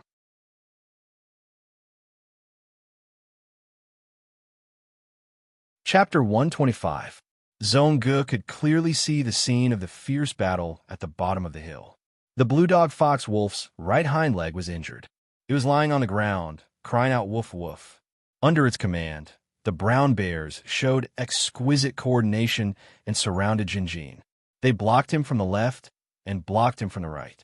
They surrounded him so tightly that not even a drop of water could escape. Zhen Jin brandished his thin sword, Silver Lightning. Although the sword was very sharp, every stab brought out blood and made the brown bears retreat in pain. But his shortcomings were also revealed at this moment. He did not have a proper armor to protect his body, which made him strong in offense but weak in defense. He lacked the ability to break through the encirclement. Zhen Jin would not be stupid enough to attack directly. It should be the blue dog fox wolf who used itself as bait to deceive him. Needlework didn't expect these brown bears to cooperate with each other like this. No, even I did not expect the blue dog fox wolf's command to reach this level. At this moment, Zhonggu was hesitant. Zhen Jin, Temple Knight, the only heir of the 100 Needles clan, and he, as a half-beast man, even if his family background was better, he could not say it out loud. After this defensive battle, Zhen Jin's prestige was bound to rise again. Zhonggu originally wanted to use this opportunity to show his strength, but in the end, he could not cover up Zhen Jin's brilliance. There were even some signs of being overshadowed by the young man. This young man is really outstanding. Frankly speaking, Zhonggu was very envious of Zhen Jin. If their positions were reversed, if he was Zhen Jin, how good would it be? All his desires could be realized logically. But now, after wasting so many years, he was already middle-aged, but he still had not achieved anything. He could only go to the wilderness continent to look for opportunities and try his luck. But what about Zhen Jin? As soon as he came up, he went to compete for the position of White Sand City's lord. If he succeeded, the starting point of his career would far exceed that of Zhonggu. Perhaps Zhonggu would have to work hard for more than 10 years before he could reach the level of the city lord. Was he jealous? Zhonggu admitted that he did. He often asked himself, why is there such a huge difference between people? Why is it that some people are born high and mighty, while others are born lowly in the dirt? Why can bloodline, identity, and racial prejudice make all efforts seem so insignificant and weak? Why is it that after working so hard for so many years, he can only work with mercenaries? Are you still going to struggle at the bottom? What about Jinjin? He didn't need to think about these questions. He was not as troubled as Zongge. He had a fiancé, ZD, the president of the Wisteria Chamber of Commerce. He had the backing of the Hundred Needles clan. Beside him were Tsang Su, Mu Ban, and the others. They were all talents that Zongge desired, so they happily attached themselves to the youth. He was a human, a pure-blooded human, a noble, a holy knight. He was a natural leader, exuding a noble light from the inside out. This light could make most people feel ashamed of their inferiority and kneel on the ground. For most people, being able to follow Jinjin was a great honor. There were too many. There were too many things on Jinjin's body. Manga had to put in 10 times more effort to have a sliver of hope of obtaining them. There were even some things that Zongge couldn't obtain no matter how hard he tried. From Jinjin, Zongge saw his childhood. He saw the castle he lived in as a child, and he saw his half-siblings in the castle. Those people were surrounded by groups of servants, amiable stewards, and loyal guards. Zongge hated them. He cursed his siblings in his childhood. Why are you guys here? With you guys here, father's gaze would first stop on you guys, and then he would pay attention to me. He would definitely ask about you guys first, and then he would ask about me. It's because of you guys that I am here. The Zongge in his childhood was lying on the bed, curling up his body. He had to curl up because he grew quickly, and the bed frame was short. If he stretched his body, his feet would be hanging off the bed. His bed sheet was torn, and the thin layer of linen clothes on his body was stained. There was no other way. He only had this set of clothes. He had to wait for a sunny day to wash it. Otherwise, if it didn't dry, he could only curl up in the small room all day, unable to go out, and of course, he wouldn't even be able to eat. Whenever Zongge washed his clothes, he would curl up on the bed, and dark thoughts would fill his mind. He cursed his siblings, wishing that they would all die. Just die. The horses will go crazy. Let you fall off the horses and die. Make a mistake in a sword competition. Let you stab each other to death. Slip. Let you fall to your death on a rainy castle. Die. If I die, father will only have me as his son. If I die, I will become the strongest person in the entire exploration team. No one is more suitable than me to be the leader. These people will have a higher chance of becoming my subordinates. I don't need to do anything. I don't need to stab you in the back. I don't need to kill you. I only need to watch, and that will be enough. When you die in battle, I will help you get rid of the magical beast that killed you. I will collect your corpse and bring you back. I will be sad. I will cry. I will become the only leader of the entire team. Maybe this is the chance that fate has given me. How many years has it been? Haven't I always been yearning for this chance? How easy. I don't even need to do anything. I only need to watch. I only need to wait for things to happen. The Zongge in his childhood was curling up on the cold and hard bed, his eyes staring blankly at the wooden door. Bang! The wooden door was suddenly pushed open from the outside. The glaring sunlight was like countless of sharp swords piercing into the small room. The darkness shrieked and retreated frantically, shrinking into a tiny hiding in the corner. A familiar figure appeared in front of his Zongge in his childhood. Because his back was facing the sunlight, his face was a blur, but his rough and loud voice was already deeply engraved in the Zongji's heart. Get up, stinking brat, don't lie down in your dark nest. Come and learn the sword from me. Teach, teach. The Zongge in his childhood was stunned. The imagination ended abruptly. The Zongge realized that he was still on the hill. He had just rushed out from the bushes, his feet were still halfway in the air, and he looked like he was about to rush to the rescue. The imagination was very long, but in reality, not even a second was enough. Zongge! The Zongge snorted at himself in his heart. His confused gaze, the complicated emotions were suddenly swept away. His hand clenched the wooden handle of the bone hammer tightly, and he raised his head proudly. He took a big step forward, leaving a deep footprint in the mud. He roared towards the sky. Another step came. He began to run. Under the sunlight, his long hair fluttered, his thick body hair, his loud voice, and his demi-human features made him look like a lion pouncing down the hill. His roars were endless, as if he had opened his chest, and the sunlight and boundless courage from the outside world poured into his heart. He took big strides, each step bigger than the last. He charged forward, his speed getting faster and faster. The wind whistled in his ears, and the distance between him and Zhenjin rapidly shortened. The wind seemed to have changed, and the loud voice of a teacher could be heard. Yes, just like that, just like that. Charge forward, charge forward. I am a soldier. You will be a soldier too. Charge forward. Your comrades are waiting for your support. Hold on, Temper Knight. The Zonga roared, although he did not reach Zhenjin's side. He had to first inject courage and hope into Zhenjin's body through his roars. Your reinforcements are here. His loud voice echoed in the forest, and the ground seemed to tremble with the sound. The blue dog fox wolf noticed the Zongu, turned its head and barked a few times, woof, woof, woof. The next moment, the entire ground was lifted up, and mud flew everywhere. A huge monster opened its bloody mouth and pounced towards the Zongu. It was the giant underground worm that was beaten away. The ground collapsed, and the Zongu immediately fell into a deep pit and could only raise his bone hammer to block. Although the giant worm's mouth was open to its limit, it still could not swallow the entire bone hammer, only a small part of it. A squeaking sound was heard, and it was so ear-piercing. It was the circular teeth in the giant worm's mouth, and it was frantically grinding the bone hammer. The Zongu supported the bone hammer with one hand, and the other hand and foot waved with all his strength, punching and kicking the giant underground worm. The giant worm's body was fat and greasy, and Zongji's fists and feet sank into it, reducing his strength greatly. The Zongji's punches and feet only caused the giant worm to feel neither pain nor itch. After a few breaths of deadlock, the giant underground worm suddenly raised its head and retracted its head, spitting out the bone hammer in its mouth. The first few circles of teeth in its mouth were almost flattened, and there were concentric circles on the surface of the white bone hammer, which were the dense teeth marks left by the giant worm, and there was also a large amount of bone powder on the surface. What are you waiting for? Quick, quick, quick! The teaching voice seemed to be heard again.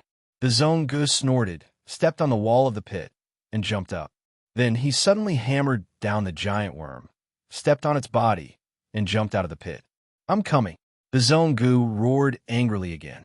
But after a few steps, the ground opened up again, and the giant underground worm pounced again. Another one. The Zongji's face turned pale. In an instant, he was puzzled. If there are two of them, why didn't they attack the camp before? As he continued to observe, his puzzlement disappeared. No, there's only one. It turns out that the giant worm has a big mouth on its head and tail. The giant underground worm usually used one end to attack, and the other end was buried in the ground, making it easier to escape. But now, it was under the command of the blue dog fox wolf, and the giant underground worm fought with all its strength. This way, if there was danger, it would not be able to escape in time. But at the same time, the power of the head and tail attack put the Zongu in a difficult situation, and he could not move forward. It was already difficult for the Zongu to deal with one worm, and now the two worms were suppressing the demi-human. On the other side, Zhenjin was surrounded by danger. No! The Zongu roared, hold on. He wanted to rush over. Damn worm. The demi-human had no choice but to dodge in the next moment. You have to take risks. A man has to take risks. Everyone has risks on the battlefield. Don't be afraid. Only by facing your fear, you will survive. Only then can you win. The voice of the teacher sounded in his mind again. The Zongu growled and suddenly stretched out his left arm, allowing the giant underground worm to bite him. The giant worm was huge, but after biting the Zongji's left arm, its mouth parts contracted fiercely, and its body shrunk by at least half, trapping the Zongu, not allowing him to escape. At the same time, the other super Zongu pounced on the back of the Zongu. At the critical moment, the Zongu waved his bone hammer and hit the giant worm's head hard. In order to bite the Zongu, the giant worm shrunk its body and became more solid, and it no longer had the effect of reducing blunt force defense. The giant hammer kept hitting, and the giant worm was in so much pain that its body twisted and struggled on the ground. The Zongu was sometimes smashed on the ground, and sometimes lifted high into the air. No matter how the world in his field of vision turned, the Zongu only focused on the target in front of him, and the hammer kept hitting the giant worm's head. Again and again, the giant worm was smashed to death on the spot. The dead giant worm let go of its mouth, and the Zongu pulled back his left arm. His left arm was badly mutilated, and the fine steel armor was broken into strips. The exposed skin had long been broken, and the flesh was badly mutilated, and the white arm bone could be seen. Where the steel armor remained, strips of fine steel were embedded in the flesh, and the injury was terrible. The sharp pain came, and the Zongu was covered in sweat. Sweat dripped into his eyes, blurring the vision of the Zongu. Don't give up! Don't give up! Stand up! Don't lie on the ground. Do you want to be trampled to death? Are you still a soldier? Stand up. Even if you die, you must die standing. The teacher seemed to be nagging in the Zongji's ears again. Shut up, old man.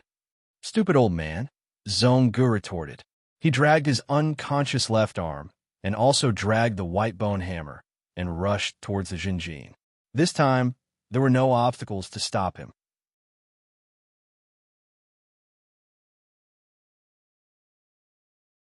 Chapter 126.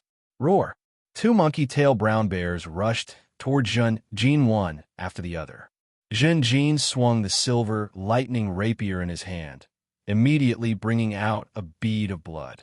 The monkey-tail brown bear behind him was in great pain. Its movements were distorted.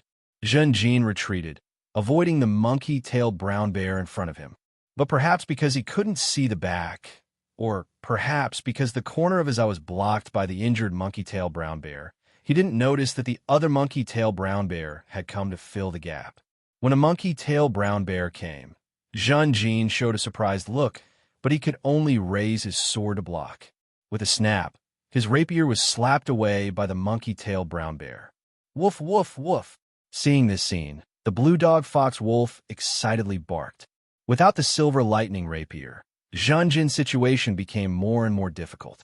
He could only dodge left and right, without the ability to fight back. He seemed to know that if this continued, he would die in battle, so he tried his best to break through. But often, as long as a monkey-tail brown bear blocked the exit, Jin's plan to break through was doomed. He could only rely on the monkey-tailed brown bear's movements to create gaps in their formation. However, to do this much was easier said than done. The blue dog fox wolf was not far away. Giving orders, it constantly barked, seeing through all of Jin's attempts to break through in advance. Bang! With a muffled sound, Jin was finally knocked down by the monkey-tailed brown bear. He continuously rolled, avoiding the monkey-tailed brown bear's pursuit. For a moment, his face was covered in dust, barely able to kneel on the ground. No! Zongji's cry came from the hillside. Even if he chased with all his strength, because of the giant underground worm, he was delayed too much, so there was still a distance between him and Jin. Seeing that Jin was about to suffer, he could only continue to run. Woof woof! The blue dog fox wolf shouted, as if it was saying, "End him!" The monkey-tailed brown bears approached again. At this time, Jin began to pray loudly. Shengming Emperor, my lord, your knight will fight to the death, fearless in the face of danger. Please give me the strength. Let me have the strength to stand up. As soon as his voice fell, Jin's body began to inflate. Originally, he was just a teenager. He was not tall and had a thin physique, but at this moment his whole body seemed to be filled with air. He became tall and slender, almost at the same level as the brown monkey-tail bear when it stood up. This caused the leather armor that originally fit his body to crumble. There were only a few strips of cloth hanging from his body. Seeing Needle Gold suddenly shatter his armor and stand up with his head held high, his morale skyrocketing, Manga, Blue Dog, Fox, and Wolf were all shocked. The momentum of the brown, monkey-tailed bears also weakened imperceptibly. Jin continued to pray, shouting very loudly, "Great Emperor, my lord, please give me the golden armor. Let me be indestructible." In the next moment, Zhen Jin's exposed skin mutated into a spear scorpion shell. The silver-ranked spear scorpion shell was dark gold in color. The monkey-tail brown bears finally arrived in front of Zhen Jin. But at this time, Zhen Jin had already turned into a small giant, his whole body covered in golden armor. Even Zhen Jin's head was covered in a scorpion shell, only exposing his breathing nostrils and eyes for observation. Zhen Jin raised his fist and punched, hitting the nose of the monkey-tail brown bear at the front. The monkey-tail brown bear howled miserably and immediately lay on the ground, covering its nose. Zhen Jin jumped horizontally, dodging the attack that followed, and punched back. Bang, bang, bang. He did not dodge or evade, and attacked the monkey-tail brown bears. His momentum became even more valiant. The monkey-tail brown bear's condition was already not good. At this time, their palms and fingers did not turn red. Slapping the scorpion shell at most made Zhen Jin's body shake. It did not hurt or itch. But Zhen Jin was familiar with the weakness of the monkey-tail brown bear's physiological structure. It could not be helped. He could transform into a complete monkey-tail brown bear, and he had secretly transformed many times.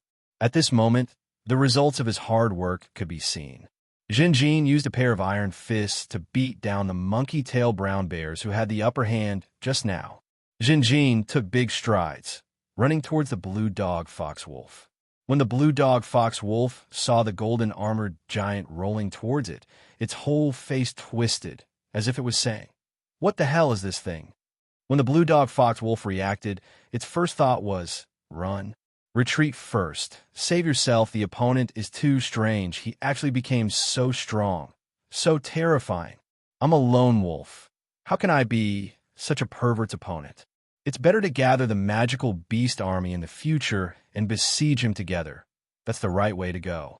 The blue dog fox wolf was lying on the ground at first, but now it stood up straight, turned around, and ran. Zhen Jin had long been on guard against the blue dog fox wolf's escape. He suddenly stomped on the ground, gave up running, and directly pounced on the blue dog fox wolf. Perhaps because of the injury from retreating, the blue dog fox wolf's movements became a bit slower. Or perhaps because of Zhen Jin's sudden change, the blue dog fox wolf was too caught off guard. The blue dog fox wolf had just turned around to run when it suddenly felt its tail being firmly grasped by a big hand.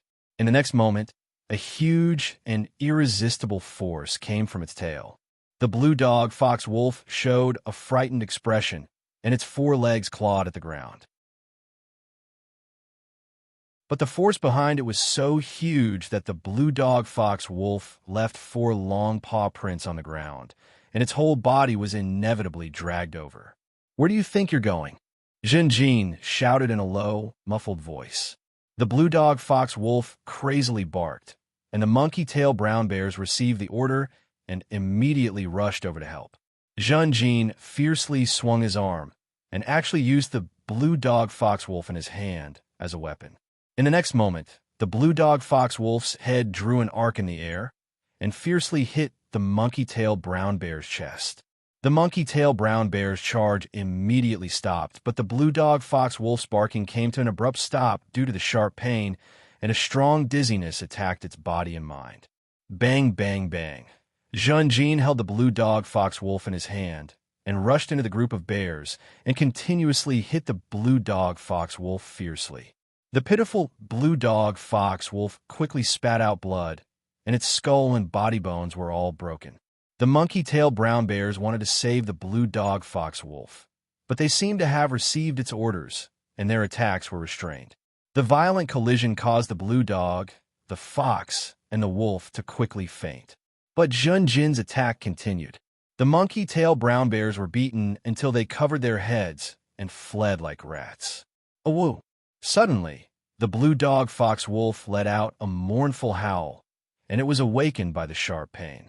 After the blue dog fox wolf woke up, its pupils shrank, and it saw the golden-armored little giant holding its tail, and it was lying on the ground not far away.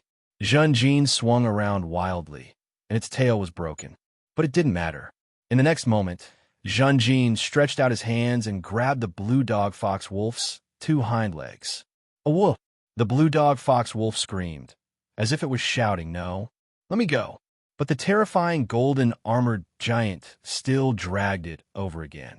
The blue dog fox wolf's eyes were full of fear and despair, and it used its two front paws to crazily scratch the ground, leaving twisted claw marks all over the ground. All of its efforts were in vain.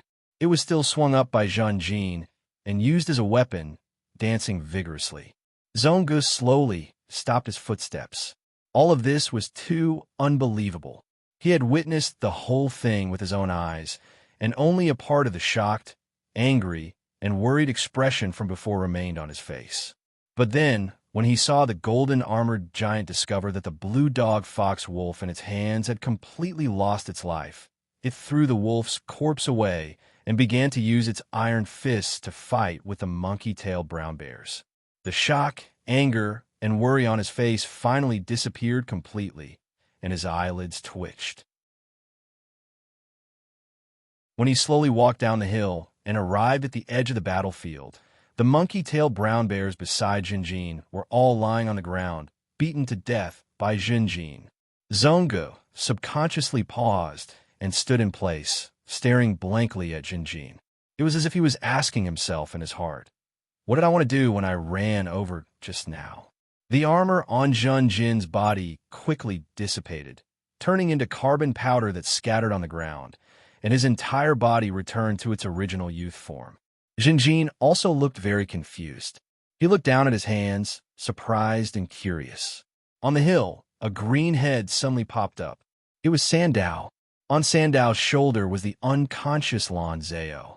Sandao's gaze swept around, and when he saw the scene at the foot of the hill, he was completely stunned. "What's going on?" He stared blankly. The blue dog fox wolf was dead. Its body was severely deformed, and its tail was separated from its body. It had died very miserably. Several monkey-tailed brown bears fell to the ground, surrounding the standing Zhenjin, setting off the final victor.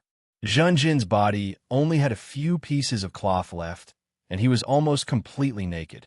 He looked at his own body, seeming very confused, but also very happy.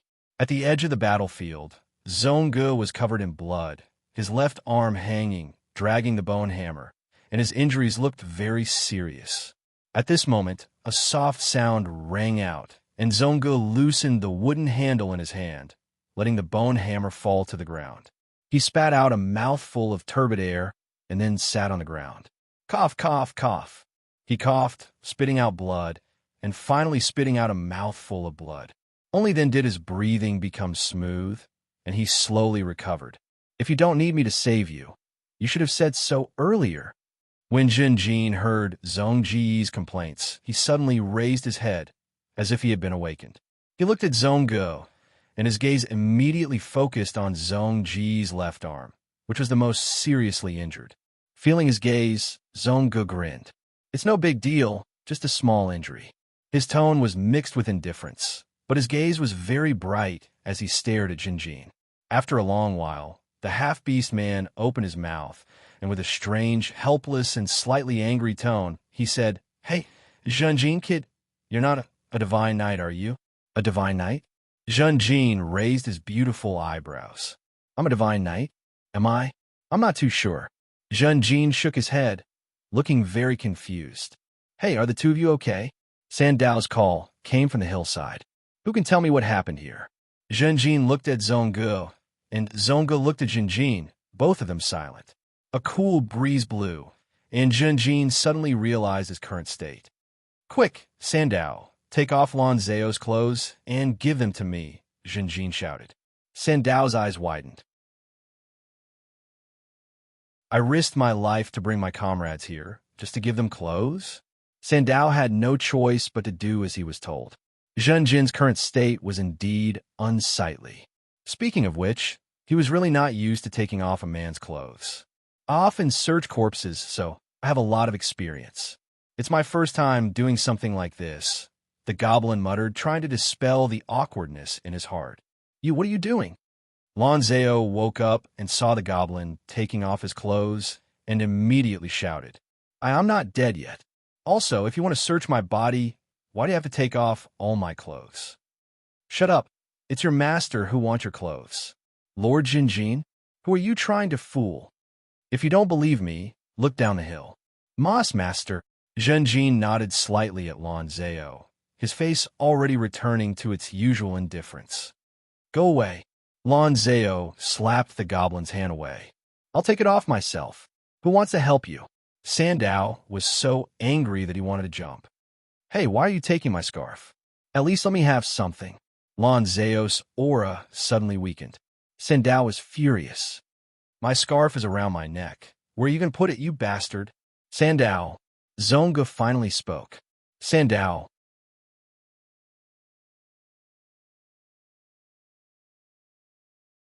Chapter 127.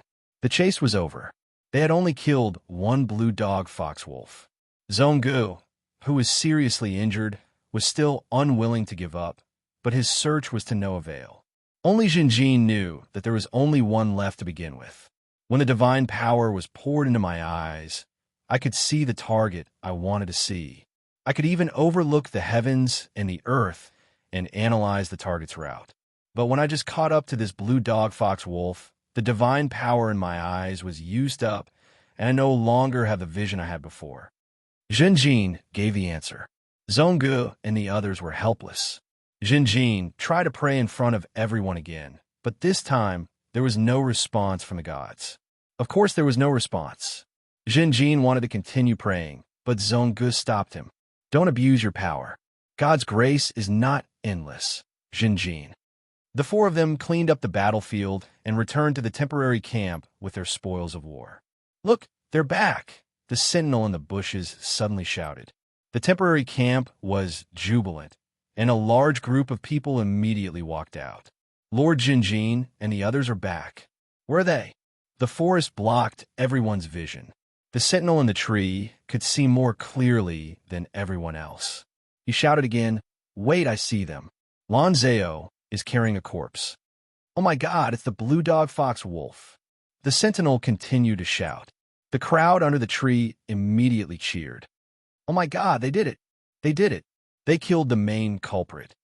Unbelievable, they really did it. Heiwan stayed in the camp, and when he heard the cheers of the crowd, he revealed a look of astonishment. The magical beast army had attacked the camp, causing a large number of casualties, and the entire camp had been burned down. The blue dog fox wolf's cunning and insidiousness had brought a great deal of psychological pressure to everyone. Jinjin had decided to chase after them, but most people did not have the confidence to do so. A temple night, this is a temple night. Baya had already woken up. Hearing the cheers, he shouted loudly and rushed out of the tent with a fanatical look on his face, rushing towards the crowd. Heiwan glared at him fiercely, but Baya didn't notice it at all. He only gave Heiwan the view of his back.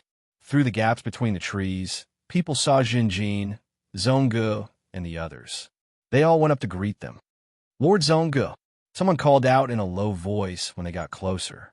The injury on Zongji's left arm made everyone shudder in fear. Even though they did not see the final battle from this injury, everyone immediately understood how fierce and dangerous the battle was. Strange. Soon after, the crowd was puzzled. Why is Lan Zhao naked? You only use a white cloth to wrap your crotch? His white cloth looks a little familiar. People were curious. How fierce was this battle that Lan Zhao's clothes were all gone?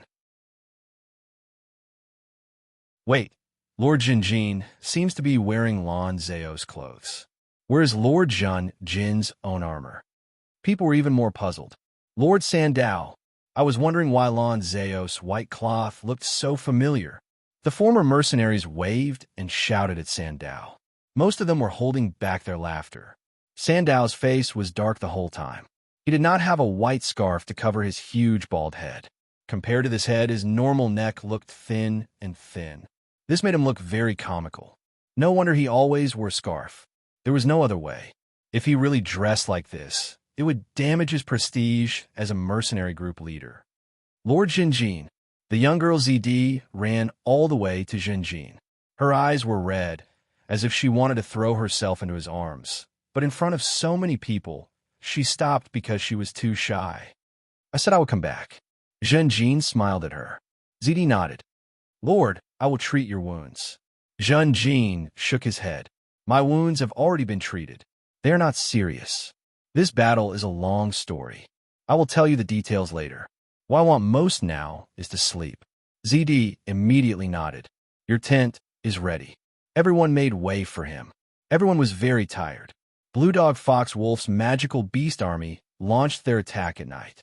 Not only did Jin Jun fight fiercely for the whole night, but he also faced the blue dogs, foxes, and other powerful demonic beasts many times. During the day, he also took the initiative to hunt down the blue dogs, foxes, and wolves. Lord Jinjin, please have a good rest. Come quickly, treat Lord Zhongge. First, we have to find a way to remove the broken armor. Lan Zhao, tell me, what kind of battle was it? Why are you naked? Lan Zhao, although the camp was burned, there were still tents.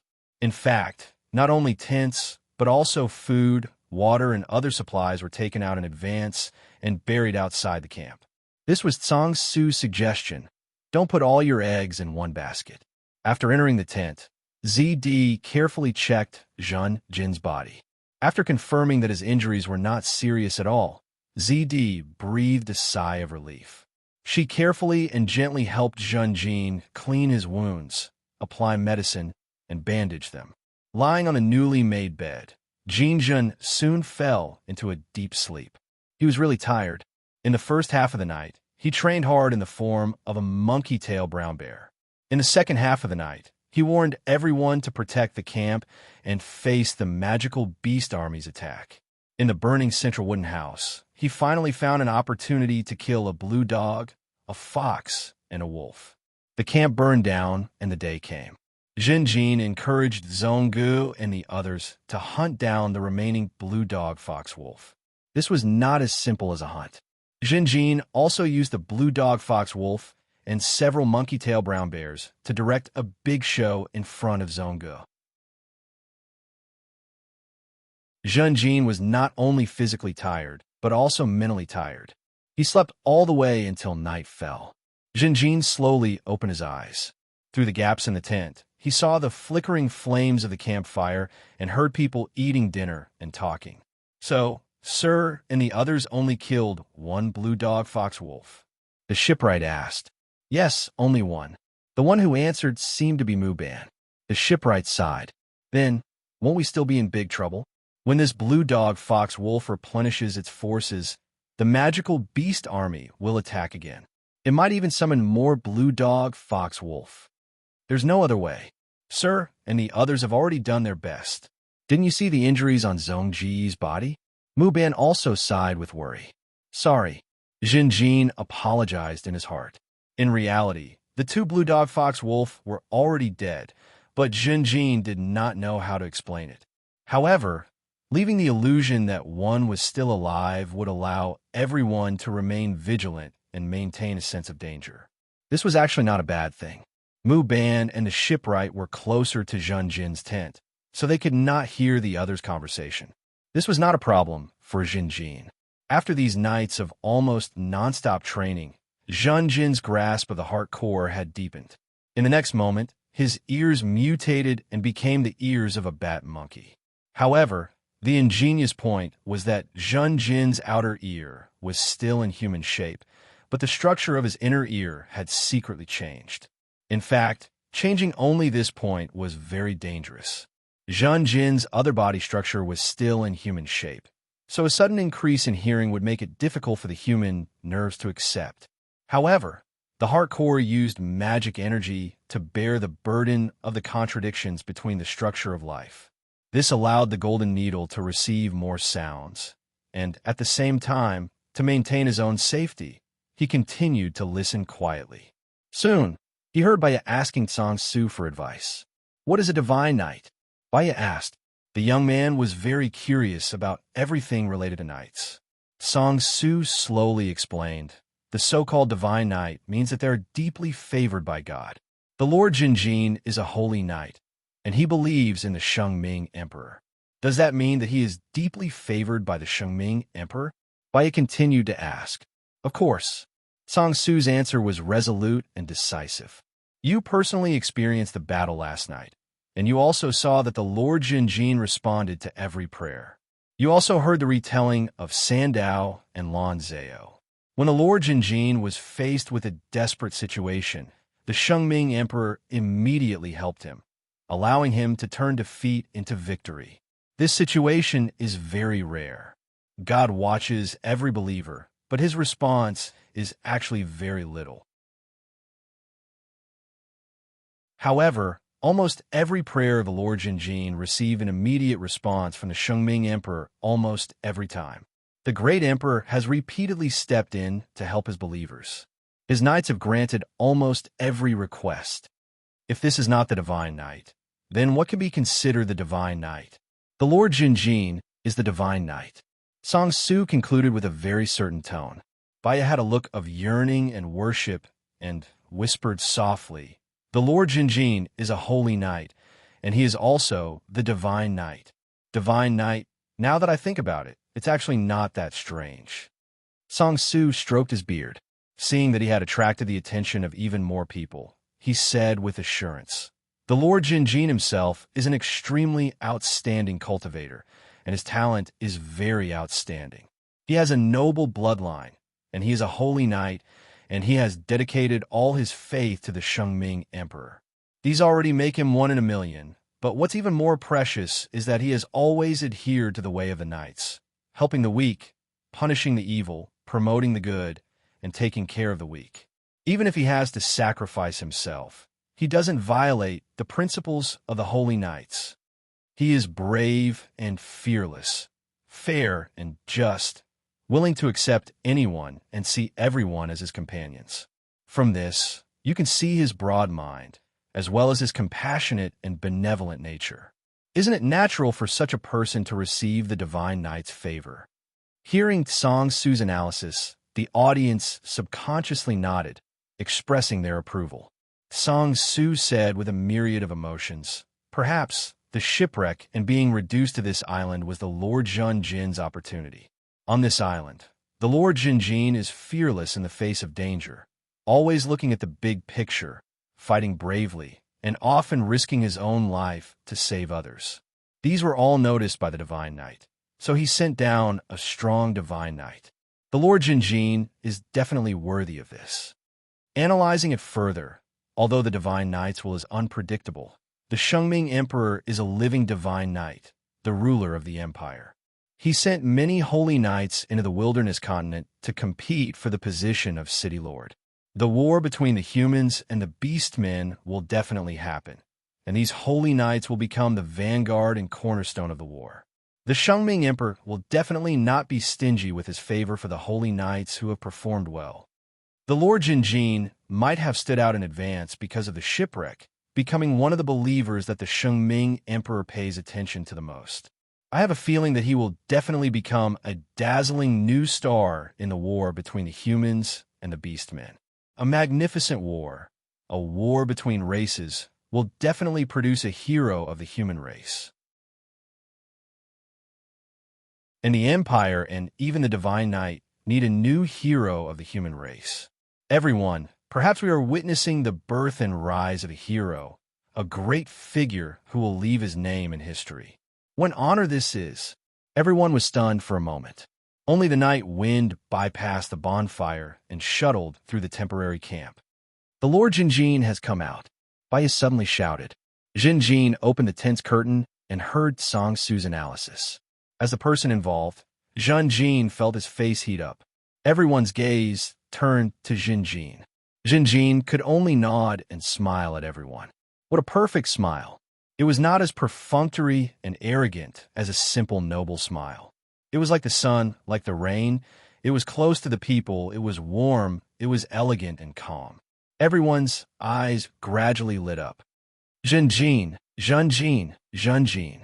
Baya took the lead and stood up to cheer. Soon after, more and more people stood up and chanted Jinjin's name. Even the former members of the Sandao mercenary group did the same. At this moment, Jinjin's influence on everyone reached an unprecedented peak. The title of the Divine Knight, The bright future described by Tsang Su and Jin Jin's consistent performance made everyone look at him with more and more worship, respect, love, and even fanaticism. In the corner, Zhongge and Sandao were still sitting. Zhongge stretched out his left arm. Sandao was trying to remove the steel armor from Zhongji's bloody left arm. This was a very troublesome job. Sandao was already sweating.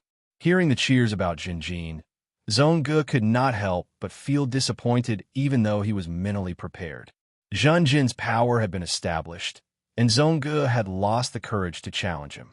How could he challenge him?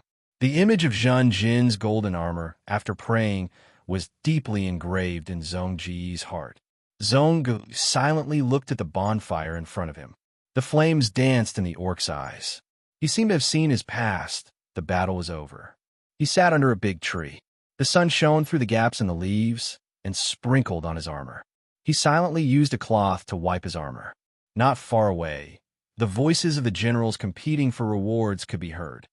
Please, without my cavalry, who could break their formation? If it wasn't for my team blocking the enemy's main force, how could you have the chance? No matter what you say, you killed less jack-o'-lanterns than my team. If you don't believe me, compare the number of jack-o'-lanterns we killed.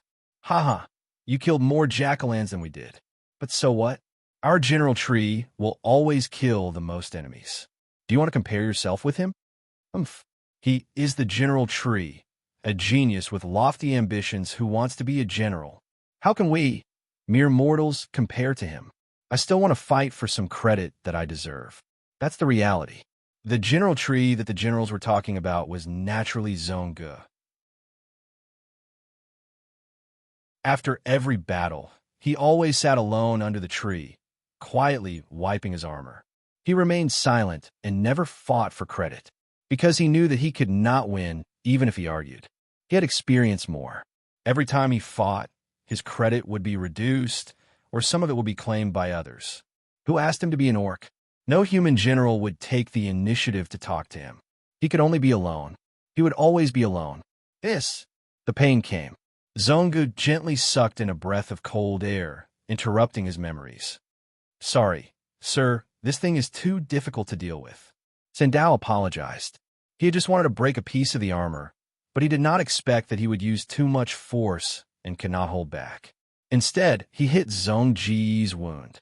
Zhongge was about to speak when a figure appeared in front of him, blocking the fire in front of him. Zhongge looked up and saw the young knight Jinjin. I want to thank you for your help, Zhongge, Jinjin said with a sincere face. Don't mention it, Zhongge said indifferently. Jinjin nodded and pulled out his thin sword. Let me help you. Zhongge stretched out his left arm in front of him. Jinjin took a deep breath. The thin sword flashed in front of Zhongge, and more than 10 silver flashes of lightning flashed. In the next moment, whether it was the armor that bound Zhongji's arm or the armor that was embedded in his flesh, they were all cut off by Jinjin. Zhongge lightly shook his left arm, and the broken armor fell to the ground. Good swordsmanship, as expected of the blood of the 100 Needles family. Thank you, Zhongge said. No need, we are comrades, aren't we? This is medicine, ZD's latest concoction. It should be very effective for your injuries, Jinjin said as he handed the medicine to Sandao.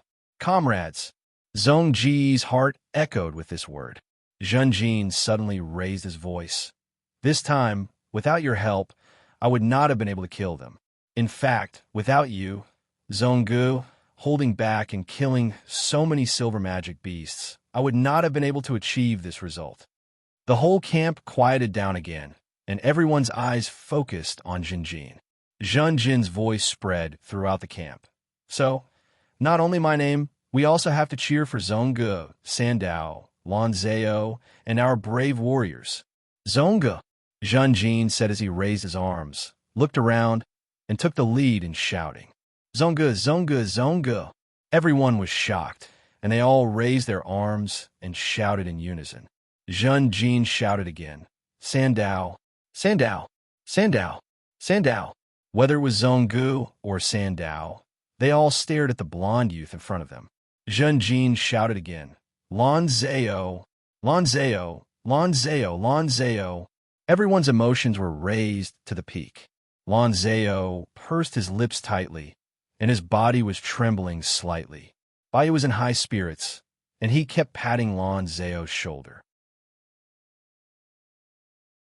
Zhenjin left Zhonggu and Sandao and went into the crowd.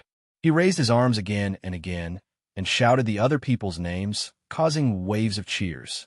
The temporary camp was full of jubilation, and everyone's cheers were accompanied by the flames, echoing through the nearby forest. Looking at the young knight in the crowd, no matter how big the bonfire was, it could not hide his radiance. Zhonggu sighed and said to Sandao, "Apply the medicine on me."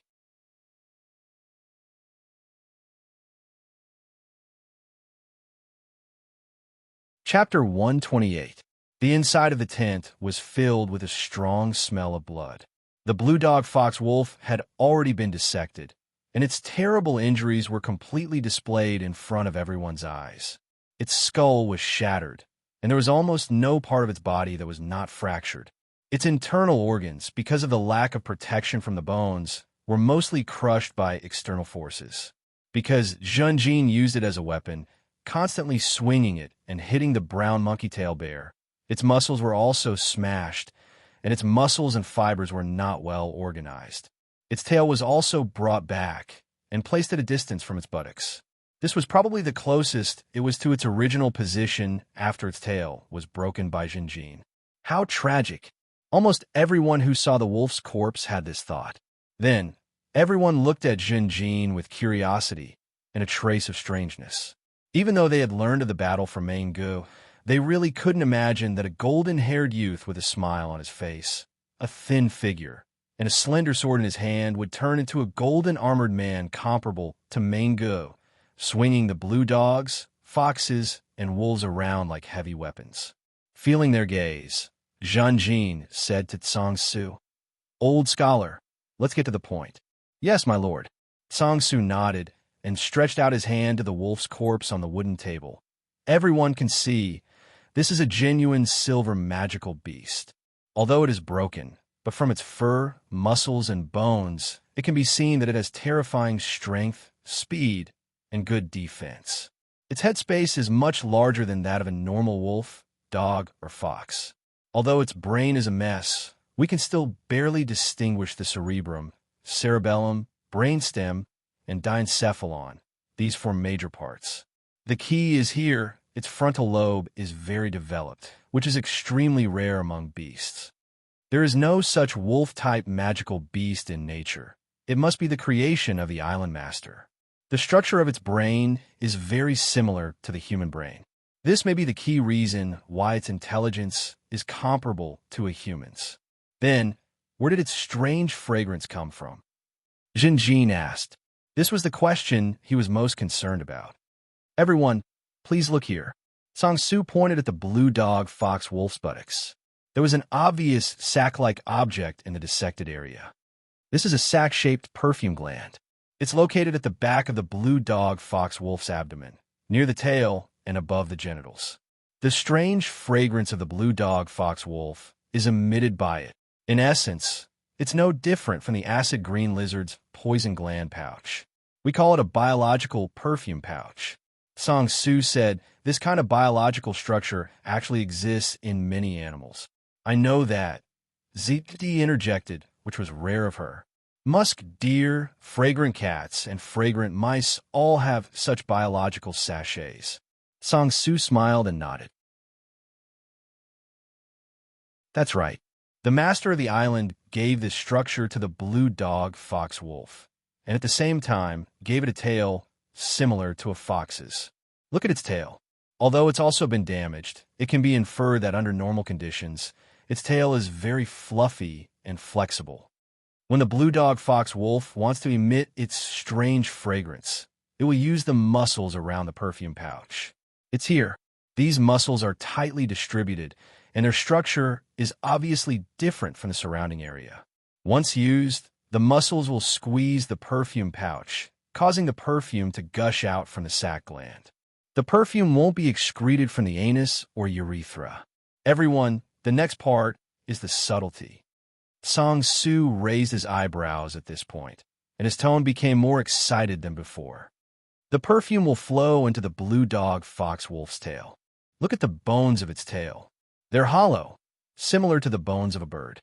The hollow bones form a conduit, allowing the perfume to flow in. The surface of the bone conduit has a large number of tiny holes. The holes are connected to the apocrine and eccrine glands, and finally emit from the surface of the skin of the tail. Generally speaking, the sweat glands of dogs and wolves are not developed, much worse than that of humans. They're mainly concentrated on the tongue and toes. They often need to stick out their tongue to dissipate heat. But the blue dog fox wolf is not like this. Its sweat glands are very developed, and most of them are concentrated on its tail. Usually, it doesn't need to stick out its tongue to dissipate heat. When the blue dog fox wolf squeezes the perfume pouch, it can emit a strange fragrance, making other magical beasts submit. Lord Jinjin once observed that every time the blue dog fox wolf emits a strange fragrance, it will shake its tail. This is actually the blue dog fox wolf's deliberate action to let the strange fragrance spread faster. Everyone suddenly understood, and new doubts arose. Zongu asked in a muffled voice, "Then, why is the blue dog fox wolf's strange fragrance able to control other magical beasts? Can we concoct this strange fragrance to make other man-made, magical beasts submit to us? If we can't, can we concoct an interference potion to interfere with the effect of this strange fragrance?" This question was very important, and everyone's eyes were focused on Song Su's face. But Song Su shook his head. "I'm afraid I'll have to disappoint everyone. The reason why this strange fragrance can subdue other man-made, magical beasts can't be discovered simply from dissecting them. I think that the strange fragrance's effect should have a more fundamental explanation. When the Lord of the Island created so many magical beasts, he should have thought of how to control them. At present, it seems that the Lord of the Island's control plan is to use the strange fragrance. From the time he created different magical beasts, he should have already created a corresponding weakness in the bodies of the man-made magical beasts. Once he smelled the strange fragrance, these magical beasts would be obedient. This is also why the strange fragrance doesn't work on normal species. If there was a living blue dog fox wolf or a sufficient amount of perfume, I could give it a try. Unfortunately, this wolf is dead and the sachet is empty. ZD looked at the wolf's corpse, her purple eyes shining brightly. The magical beast army was huge, and controlling so many magical beasts would consume a lot of perfume. It was normal for the blue dog fox wolf sachet to be empty. Then Miss ZD, how sure are you in this aspect? Zhong Ji's eyes flashed with a thoughtful light. I'm not sure. ZD shook her head and was very frank, but the prospects are very great. Yes. Heiwan sighed. If we can have such a strange fragrance, it'll be enough to control many magical beasts. Then what on this island can stop us? Song Su shook his head and had a different opinion. Even if we have the strange fragrance and subdue many magical beasts, we can't command them to act as freely as the blue dog fox wolf, because to give orders, we need a special dog language. Heiwan was stunned. Jinjin was also slightly stunned. He had also missed this point before. But ZD refuted, "No, I'm not talking about this prospect. If I can develop a perfume based on the blue dog fox wolf's perfume, then this perfume is very likely to be the best perfume." Everyone. Song Su frowned slightly. Is it the kind of perfume that noble women like to wear? ZD looked at Song Su and nodded, then shook her head. Don't you know? Perfume has been popular among noble women for a long time. Now, it's not just noble women, but men have also become popular. Many business people have predicted that perfume will become a very popular product. The others looked at each other. Everyone was talking about magical beasts, fighting, and survival, but ZD led the topic to perfume. The change in topic was a bit too big. Seeing that everyone was confused, ZD began to explain. The invention of perfume was Duchess Amy. At first, she found that many young girls and young men had body fragrance. Men and women with body fragrance tended to be between 16 and 24 years old, and they couldn't smell the body fragrance themselves. Often, people with body fragrance had outstanding charm. Duchess Amy loved beautiful things the most. She carried out research and not only invented all kinds of perfume, but also developed a complete set of standards for evaluating perfume. Do you know? A good perfume has 3 fragrances. They are called the pre-scent, mid-scent, and post-scent. When the perfume is sprayed on the skin and dispersed in the air, we first smell the pre-scent, then the mid-scent, and finally the post-scent. The 3 fragrances are linked together like an elegant and beautiful melody.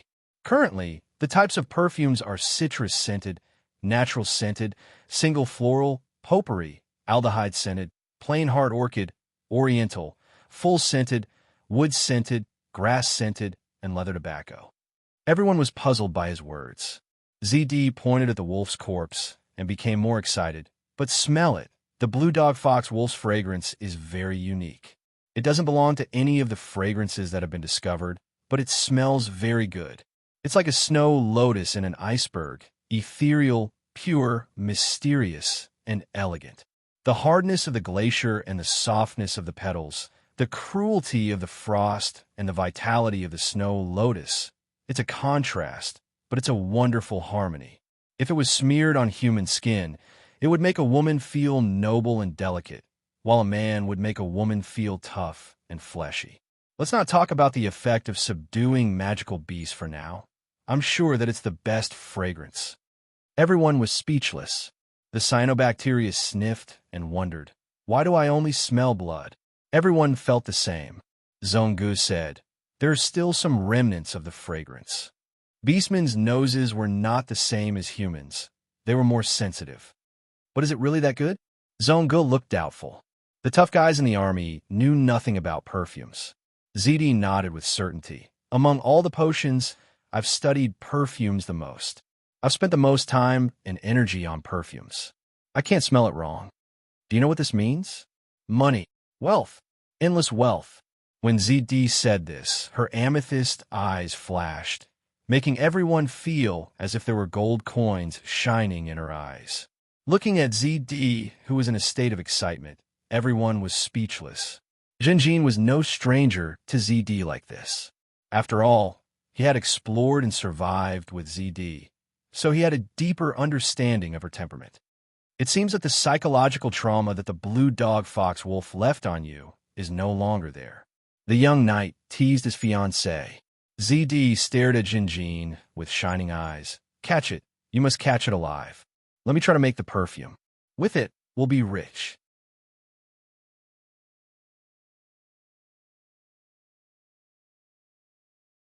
Chapter 129.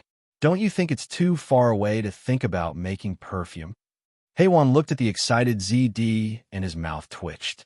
Let's think about how to leave this island alive. Yes, yes. Many people agreed with Haewon. ZD's eyes were shining with excitement. It was a little scary. Jinjin thought to himself. ZD's proposal was very tempting. Because the 100 Needles family was being suppressed, and they were separated by the sea, even if they could help Jinjin, it would be too late. When Jinjin arrived at Baisha City in the future, the more gold coins he had, the better. Jinjin's only slave was Lan Zhao. Almost everyone else had to be paid by Jinjin.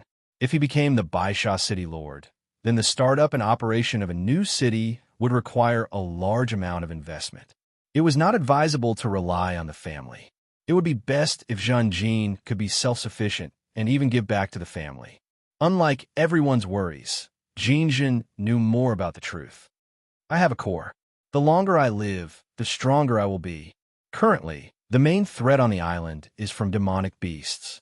But now, these demonic beasts are getting weaker and weaker. The impression of a divine knight has been deeply ingrained in people's minds. In the future, if I mutate in public, as long as the extent is limited, no one will be suspicious. The 2 Blue Dog Fox Wolf are already dead. Currently, the whole team is safe. The only thing we need to worry about is teleportation. In the whole tent, Jinjin was the most tempted by ZD's proposal. The young knight looked at the purple-eyed girl with admiration. My fiancé is studying potions to study how to make perfume, right? Opportunities are hidden in danger. I never thought that the Blue Dog Fox Wolf's fragrance would be such a business opportunity. ZD is indeed the new president of the Wisteria Chamber of Commerce. Zhen Jin's mind was filled with thoughts, but he remained silent and did not support ZD in person.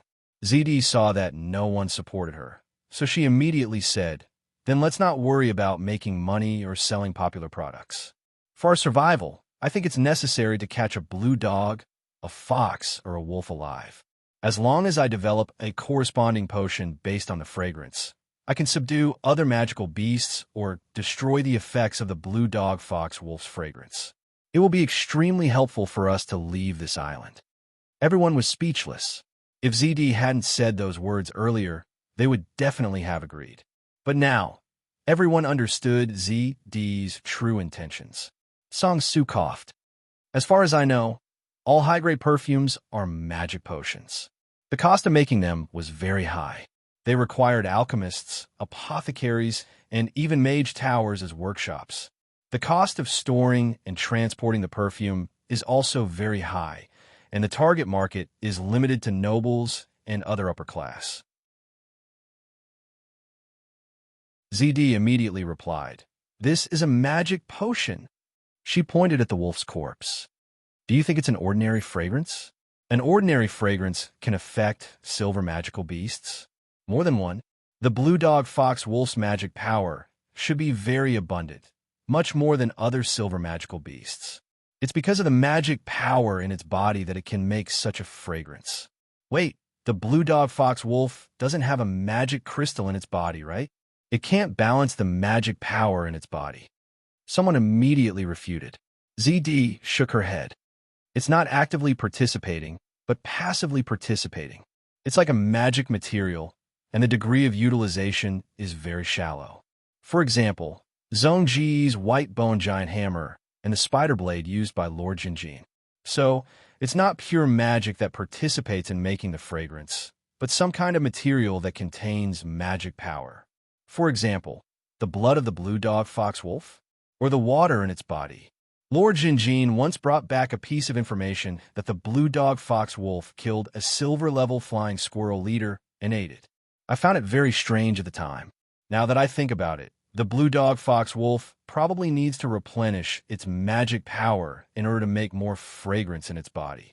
According to the blue dog fox wolf's intelligence, it should have understood the benefits of keeping a silver-level flying squirrel leader. But it chose to eat it at that time. Such a choice must have had more advantages than disadvantages, or it wouldn't have done so." Everyone's expression became solemn, as they all felt that ZD's analysis was very reasonable. The purple-eyed girl said again in an excited tone, "If that's the case, then we don't need to hire alchemists and pharmacists at all. The cost of hiring them is too high. Also, loyalty is a key issue. As long as the temptation is great enough, even the most secretive potion formula will be leaked. We only need to raise more blue dogs, foxes, and wolves, and it will be able to synthesize the perfume on its own.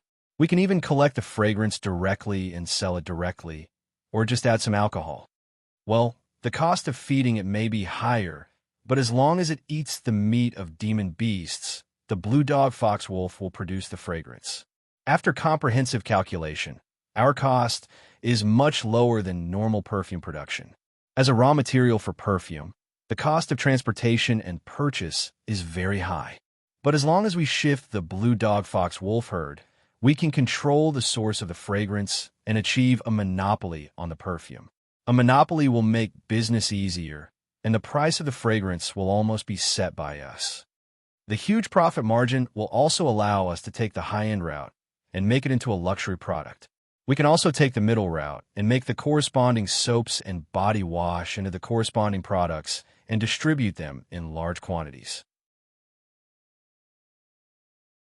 It's also feasible to go hand in hand. There's a lot of potential in this. Perfume is already popular among the upper class of the human race. With trade and war, we could drive other continents, such as the lava continent, the life continent, the dark white continent, and even the wilderness continent, to make perfume popular on these continents.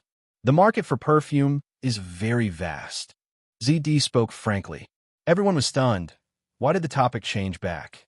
Everyone looked at the wolf's corpse and felt an inexplicable bitterness for it. The blue dog fox wolf was a huge threat to the people, a powerful and cunning enemy.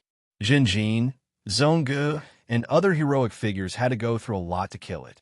Such an existence should be given enough respect, but now it had become a money tree in the young female president's imagination. What a pity, what a pity. A dead blue dog fox wolf can't let me study the fragrance. If we can catch one alive, then I can extract the fragrance and conduct a series of experiments.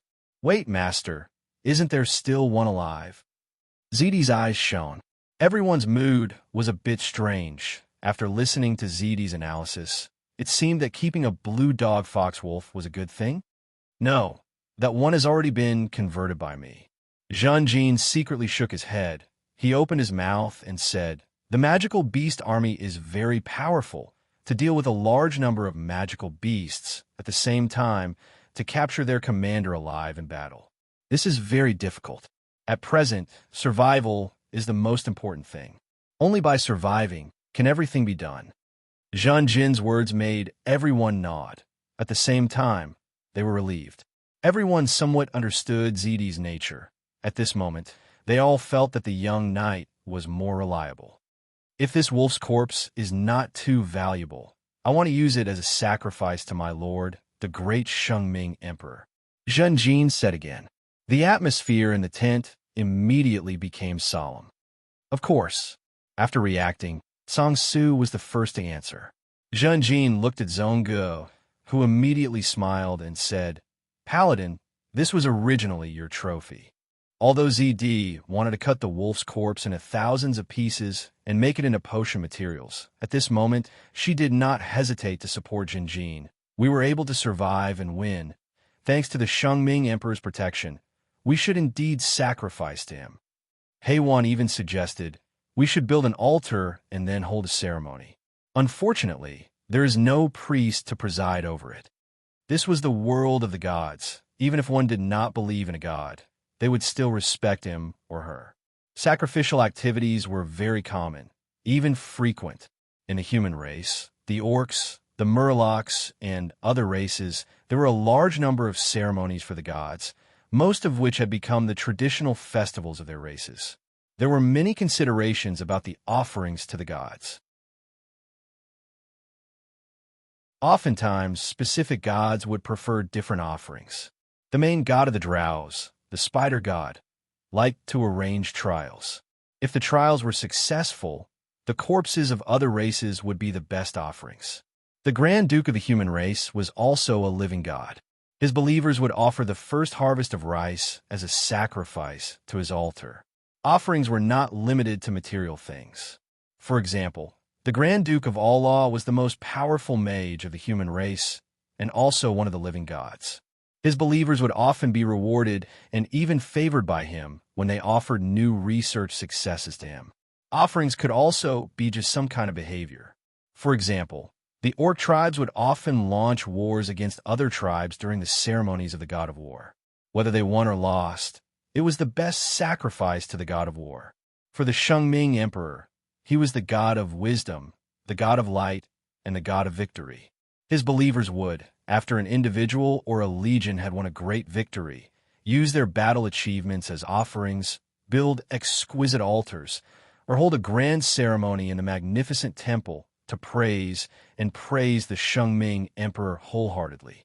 The larger the scale of the ceremony, the more participants, the more devout the believers were, and the greater the battle achievements, the more attention it could attract the Shengming Emperor. The priests who presided over the ceremony would be promoted more, and they would even bestow divine grace. Offerings were normal, frequent, and serious things. As a knight of God, Zhang Jin wanted to sacrifice the corpse of the blue dog fox wolf to the Shengming Emperor. Not only did everyone understand, but they also suggested to build an altar, hold a ceremony, and put the corpses of other beasts into the offerings. Everyone was afraid of neglecting the gods. But Jin Zhun shook his head. After I escape from here, I will hold a grand ceremony in White Sand City with all my strength. But not now. My lord is the god of wisdom. He will be disappointed if he sees me wasting precious manpower here at this time. This will be my sacrifice alone. This wolf corpse is by no means the best offering, but it is already a suitable one for the moment. The corpses of other magic beasts should be used as ingredients for potions, weapons, or made into jerky. No one objected.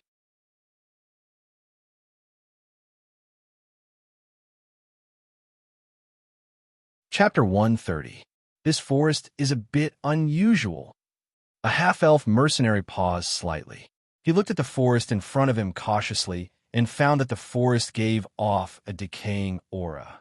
Whether it was the color of the tree trunks or leaves, it was much darker than a normal forest. Compared to normal humans, this half-elf mercenary had slightly pointed ears and slightly green eyes. These characteristics indicated that the half-elf bloodline in his body was not thick and was rather thin. Even so, his half-elf bloodline still allowed him to adapt to the forest better than a normal person. Without any reference, he could barely distinguish the direction in the forest, and his judgment was generally correct.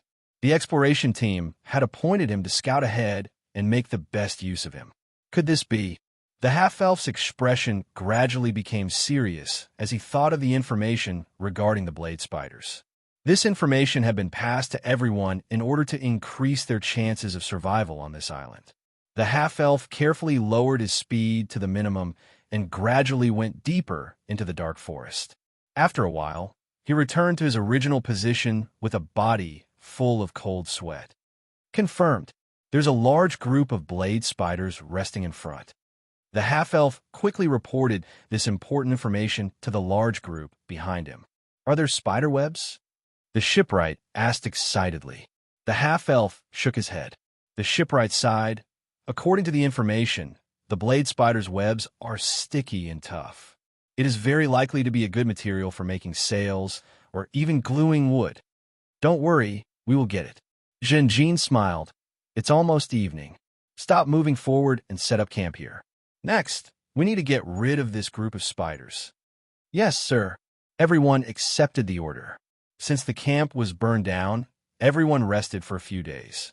Then, according to the results of their discussion, they began to move forward and pass through the forest.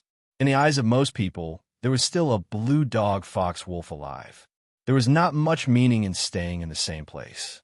It was very likely that once the new camp was built, it would be attacked by an even larger magical beast army. It was naturally better to be as far away from the original camp as possible. Other than this reason, there were a few other important reasons. First, the ship was huge and could not be built in the forest. This was because the amount of work required to transport the ship to the sea was beyond the limits of everyone's manpower, unless one was lucky enough to be teleported to the beach along with the boat. This method of relying on luck was obviously unreliable. Secondly, a sea-going ship was not a river-going ship. The bottom of the ship should not be flat. It should be at least V-shaped. Only such a structure could better resist the huge waves in the ocean. It was very difficult for the V-shaped ship to enter the water. Dragging it on the ground would destroy the hull.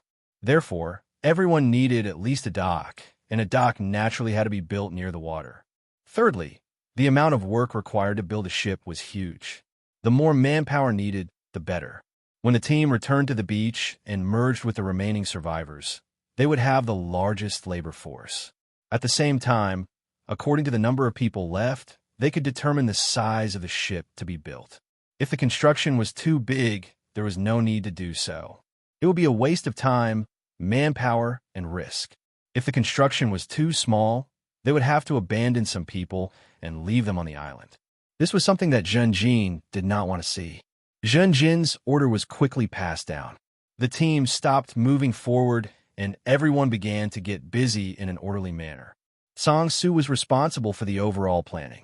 Shi Suo led a group of people to use weapons and fire to disperse the snakes, insects, rats, and ants. After confirming that it was safe, they circled the area of the camp and began to set up tents. Baya led people to set up traps outside the camp.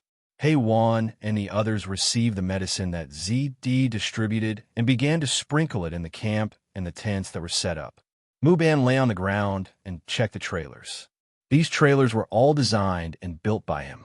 A total of 12 trailers were built, which provided great convenience for the team to transport supplies. The trailers mainly relied on manpower to move forward. 8 of the trailers were taken care of by the big guy, and the other 4 were assigned to other people who were physically stronger. Muban mainly checked the axles of the trailers. This one is about to break. Big guy, move the wood from above. We want to change the axles.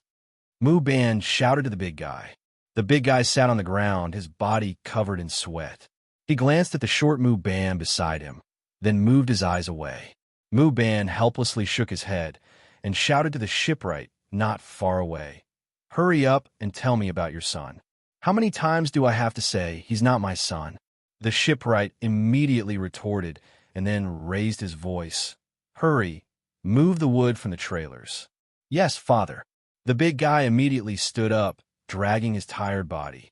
He had the blood of giants, so he was like a human crane. With one arm, he grabbed the wood and threw it on the ground, where it rolled a few times. Muban jumped up as if his foot had been stepped on. He was both anxious and angry. Blockhead, be gentle, be gentle. You rude guy. It wasn't easy for us to move the wood here. Don't damage it. Even in the forest, this kind of good wood is hard to come by. Slow down, put it down gently, understand? The shipwright shouted. Understood, father. Don't call me father. After a bit of shouting, the wood on the trailers were removed. At the same time, the trailers were overturned by the big guy. Muban and his men began to dismantle the axles. There aren't many spare axles left.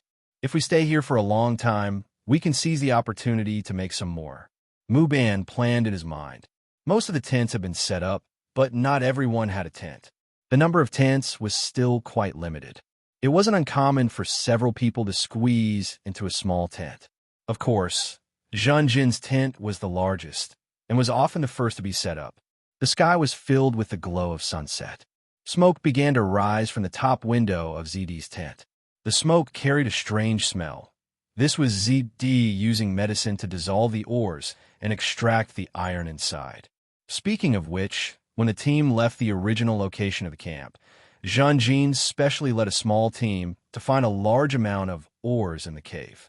These ores were very large, and Zhanjin had secretly turned into a monkey-tailed brown bear a few nights after the battle to continuously excavate the ores. This discovery made Song Su speculate that the monkey-tailed brown bear might have the habit of sharpening its claws. Zhanjin could only apologize in his heart for the old scholar's misunderstanding. He couldn't explain it. When the sun had completely set and night had fallen, the whole camp was much quieter. The construction work had been completed, a few large bonfires were burning, and people began to prepare dinner. Now, even if there was a swarm of fire-venom bees, they weren't worried. ZD's medicine repeatedly made contributions. Regardless of whether it was the bat monkeys or the fire-venom bees, the threat was reduced because of the medicine. Zhanjin looked at his team members sitting next to each other, chatting and discussing in front of the bonfire. Sometimes they even laughed. He was satisfied. At this moment, it was as if the barriers of identity, race, and prejudice never existed. Previously, the team was divided into 2 camps, but now everyone was very harmonious. Speaking of which, this was all thanks to the magical beast army's invasion. At the same time, there was another reason, and that was Zhanjin's status had once again risen. In everyone's hearts, this youth was no longer a simple holy knight, but a knight of God. Of course, in order to unite everyone as much as possible, Zhanjin had secretly summoned Shisua after the battle to defend the camp. He had a talk with him and clearly promised him that he would help Shisua in the future and build him a new ship. But who would have thought that Shisua would refuse his proposal? But instead, he knelt on the ground and expressed his desire to follow Zhanjin and beg him to follow Zhanjin. In Shisua's view, it was far better to be loyal to Zhanjin than to follow in his father's footsteps. The prospects of following a knight of God were so bright. Under normal circumstances, even if Shi Suo wanted to cling to such a thigh, he wouldn't be able to. But the shipwreck gave him a peerless opportunity, and he wouldn't allow himself to miss it. Zhen Jin thanked Song Su for his speculation and propaganda, and at the same time agreed to Shi Suo's loyalty. When Shi Suo pledged his loyalty, Zhonggu also ceased his activities and restrained his ambitions. He no longer had any desire to challenge Zhen Jin's authority. This result was enough to prove that Zhen Jin's previous plan to hunt down the blue dog foxwolf was correct. He deliberately showed his powerful fighting strength in front of Zhonggu. It was not only to make it easier for him to use part of his mutated ability in public in the future, but more importantly, to deter this powerful half-beast. Zhonggu was very observant. Otherwise, he wouldn't have overthrown the second mate and wouldn't have agreed to return to the camp with Zhen Jin. After understanding that even if he dueled with Zhen Jin, he wouldn't be a match for him, Zhonggu was very cooperative with Zhen Jin. And Zhong Ji's efforts to save Zhen Jin also made Zhen Jin see this half-beast in a new light. He lowered his guard and increased his trust. In short, under Zhen Jin's unremitting efforts, the team achieved the best in-progress results. He tried his best to preserve the team's strength and didn't have too much internal friction due to the division and confrontation. He destroyed the magical beast army, and the 3 blue dog foxwolf were all killed by him. As for his hard work, he was probably the only one who knew the hardships and risks he had to go through. If you want to wear the crown, you have to bear its weight. The things Zhen Jin secretly carried were beyond the expectations of ordinary people. Perhaps this was the price of becoming a leader. In the middle of the night, Zhen Jin left the camp again. Everyone knew his habit of patrolling at night.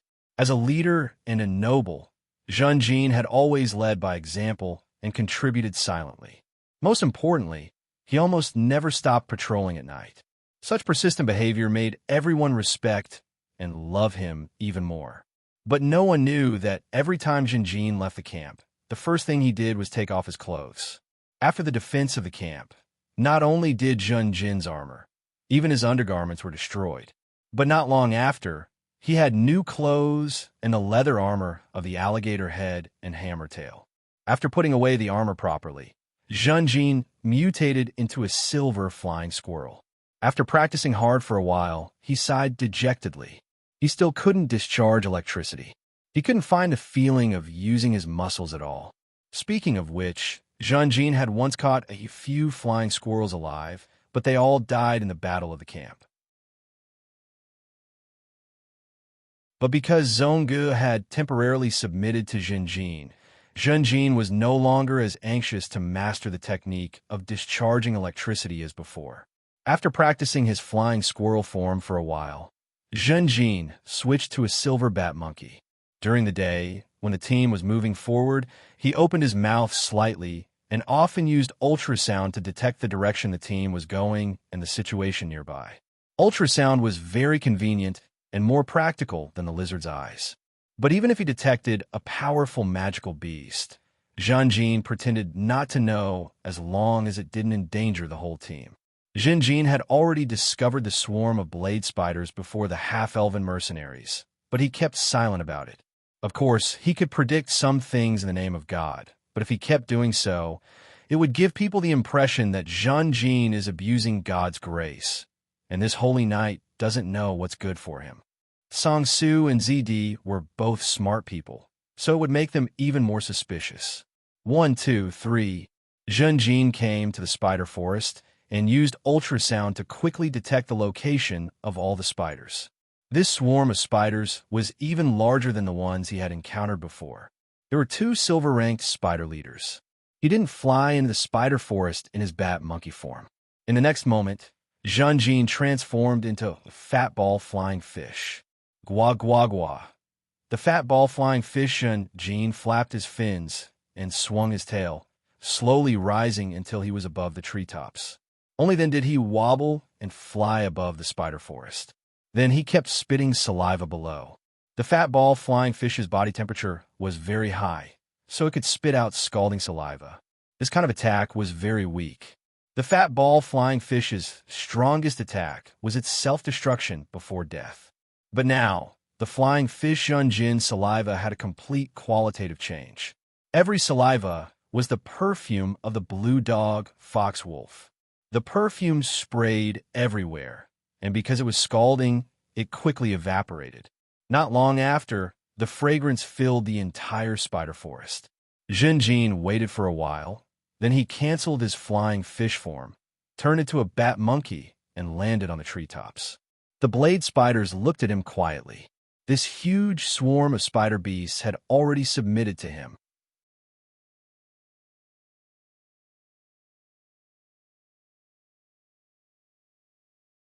Chapter 131. Junjin couldn't mutate into a complete blue dog fox-wolf yet, even though he had killed 3 blue dog fox-wolf, each of which was at the silver level. Of the blue dog fox-wolf he had absorbed and transformed using the core, 2 were complete. The last one had been dead for a long time, and the magic in its body was almost exhausted. It had been dismembered by Junjin and dissected by Tsang Su, but it was close to complete. Overall, it didn't lose any parts. It could be seen that for the core to collect a complete mutated form, quality and quantity were needed. Quantity was the foundation.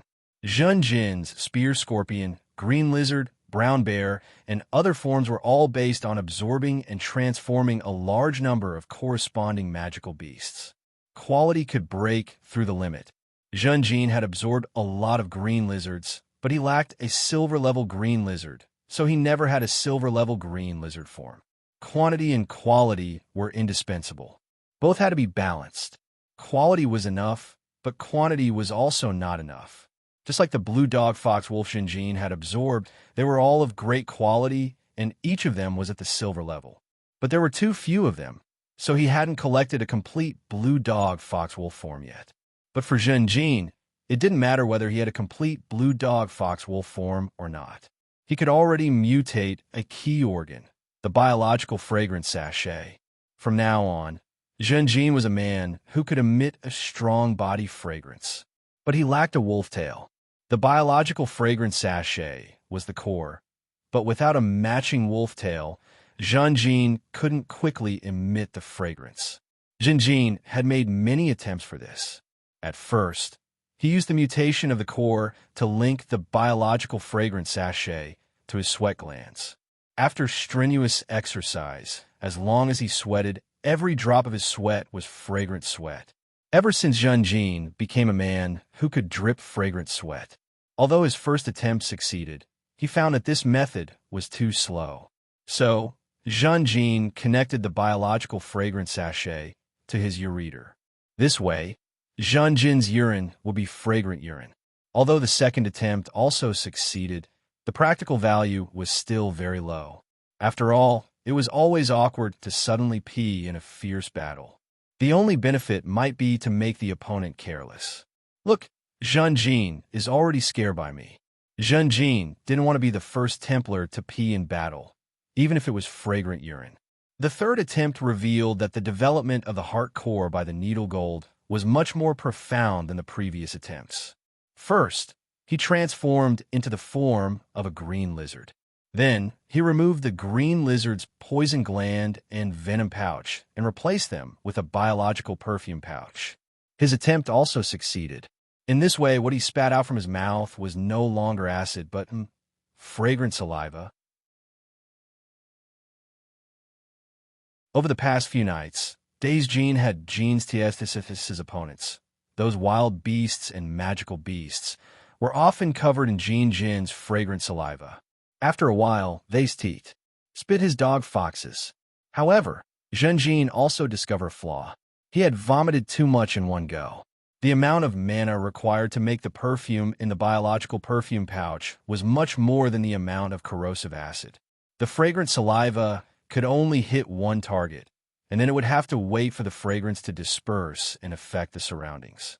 Junjin was not very satisfied with the low efficiency of the follow-up. From a cost-performance perspective, the fragrant saliva attack was too wasteful. After some thought, Junjin made a fourth attempt, which was the current model. He matched the fat ball flying fish with the biological fragrance sachet.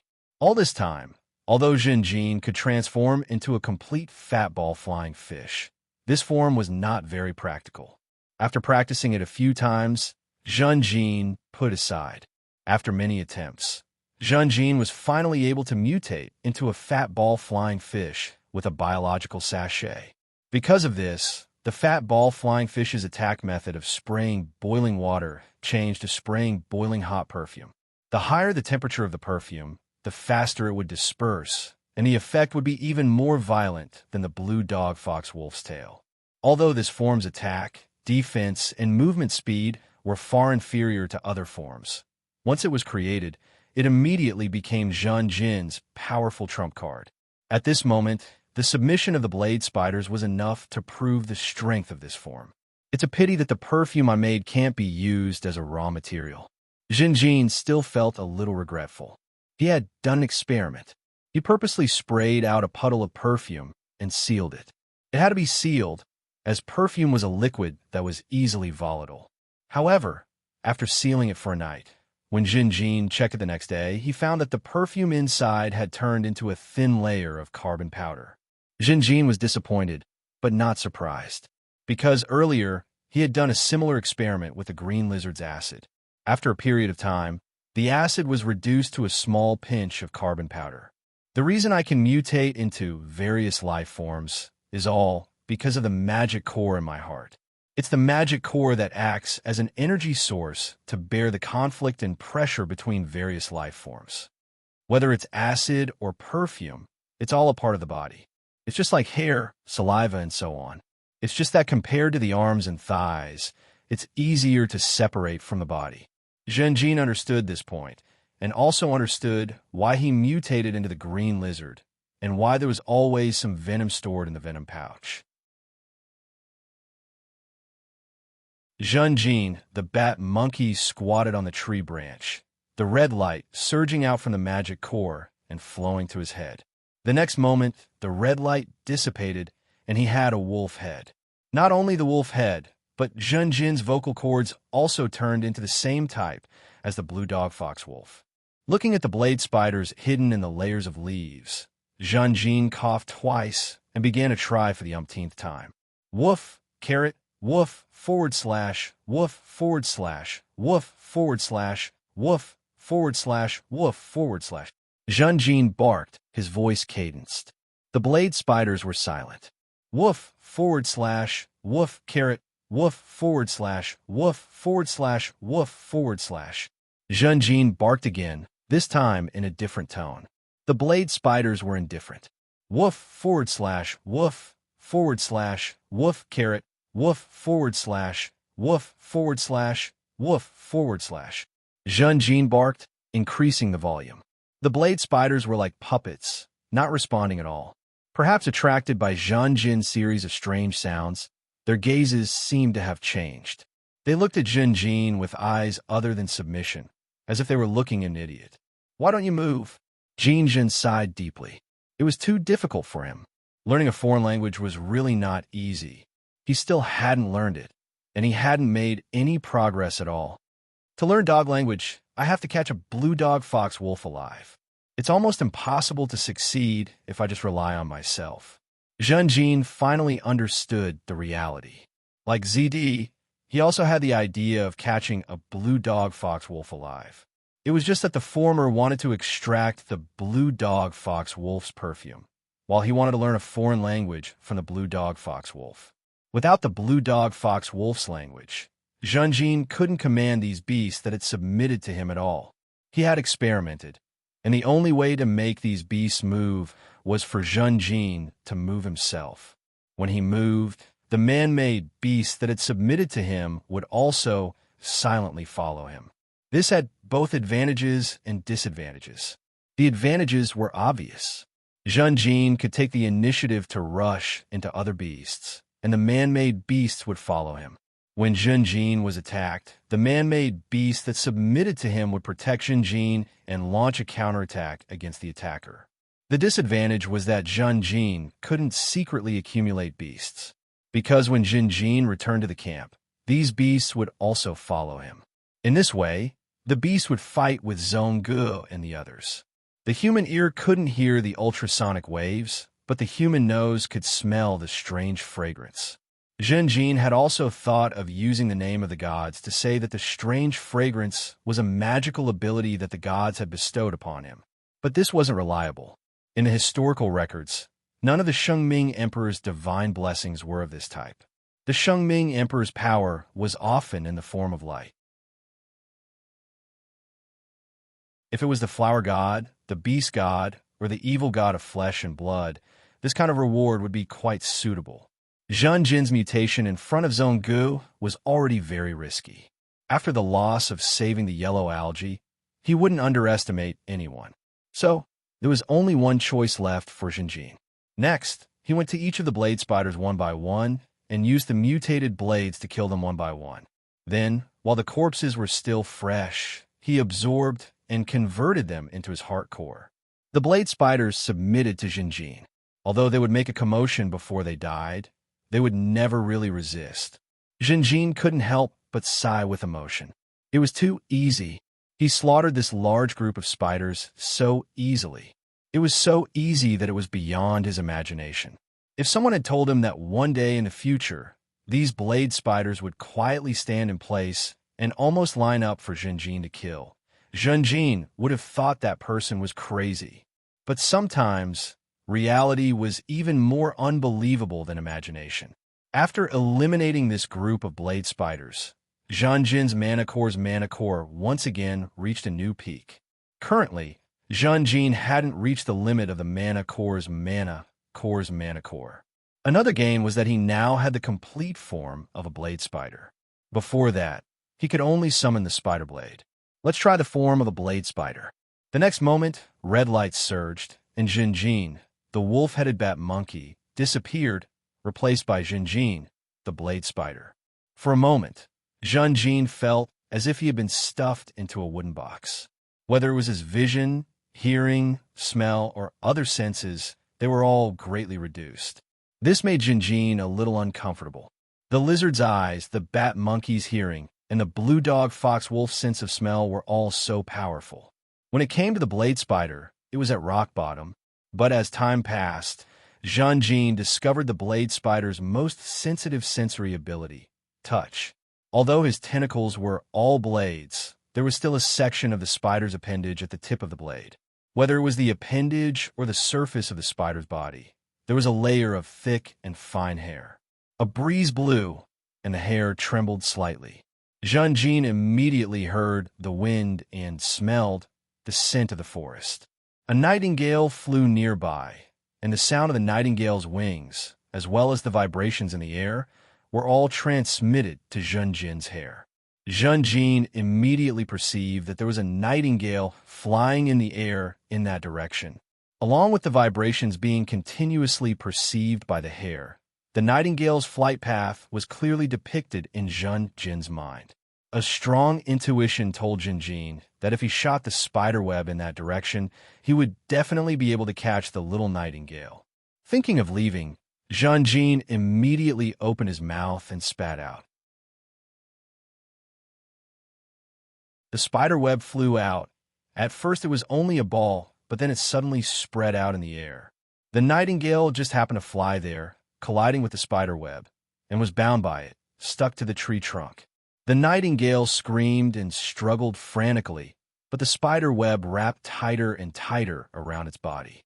The blood of the 100 Needles family, together with any long-range attack, complemented each other so well. Silver-ranked blade spiders could spit out spider webs. Below that, they could only weave webs and set traps. Next, Zhenjin tried to spit silk. Strictly speaking, it was not spitting silk. Perhaps it was more accurate to call it spitting juice. Moreover, it was not spit out from the mouth, but from the back of Zhenjin's abdomen, which was similar to the buttocks. The spinner was an organ of the blade spiders, and there were spinning glands in the organ, from which the juice was produced. It was a kind of milky white viscous juice. After it was discharged from the spinner, it met the air and immediately hardened, turning into a strand of spider silk. Spider silk was very strange. It was tough, fine, sticky, and elastic. This feeling is very strange. It's a bit like excreting feces, but also a bit like urinating. Generally speaking, it's like using the anus to urinate. Jinjin had a good experience, and then he saw a ball of messy spider silk behind his buttocks, like a ball of wool messed up by cats and dogs. The young knight fell into silence. Weaving a web is also a skill. Jinjin was distressed. Without a lot of practice, it was impossible to master this skill.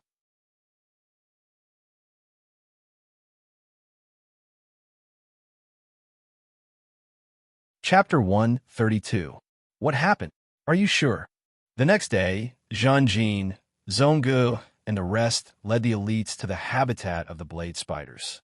In the end, the half-elf scout brought back news that surprised and bewildered everyone. The half-elf scout's face was pale. He shook his head and said with certainty, "No, not a single spider. I'm sure. How could this be?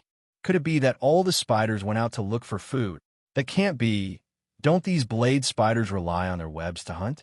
They should only be guarding here." Everyone was confused. "Are there no spiders around here?" Shisuo asked with a frown. The other scouts shook their heads. Could it be that the spiders were exterminated by another group of beasts? Sandao proposed a hypothesis. Impossible. The half-elf scout denied again. There are no signs of fighting in the entire forest. Is that so? Zhonggu could not help but frown. The situation was too strange. Zhonggu had thought that there would be a dangerous battle, but when they came to the spider forest, they found that the strong enemies in their plan were gone. The half-beastman looked at Junjin and found that the young knight was also frowning, looking very confused. The latter seemed to have noticed the half-beastman's gaze and nodded slightly at Zhonggu. Then he quickly looked around and gave an order. "No matter what, let's go in and investigate the area first. Everyone, be alert. There might be a huge trap waiting for us in front." A moment later, everyone stood in the depths of the spider forest. There really isn't a single blade spider. Zhongji's face was full of surprise. This is too strange. There are no signs of fighting. Could it be that the spiders sensed our arrival and retreated? Shisuo guessed. Zhongji's heart skipped a beat when he heard this. The half-beastman had a terrifying thought. He could not help but look at Jinjin again. Jin's frown deepened. It seems that he has also thought of this. Zhonggu saw Jin's expression and sighed in his heart. He buried this thought in his heart and did not say anything more. Since there's no danger here, let's move. No matter where the blade spiders went, their webs remained. These things are very likely to help us make sails, which will be of great help to us. Everyone, try to be as gentle as possible and put them away properly, Jinjin ordered. Yes, everyone immediately accepted the order. In the spider forest, not only were there a large number of spider webs laid on the grass, there were also spider webs hanging between the branches. These spider webs contained the food reserves of the blade spiders. Before noon, the hunting group had returned to the temporary campsite. Everyone returned from a rewarding journey, but they were all worried. Jinjin immediately gathered everyone for a discussion. He recounted what he had seen and heard this morning. This situation is very unusual. Song Su sighed. Zidi's face darkened. Heiwan's face turned pale. His voice was mixed with fear. Wait a minute, the blade spiders have disappeared strangely.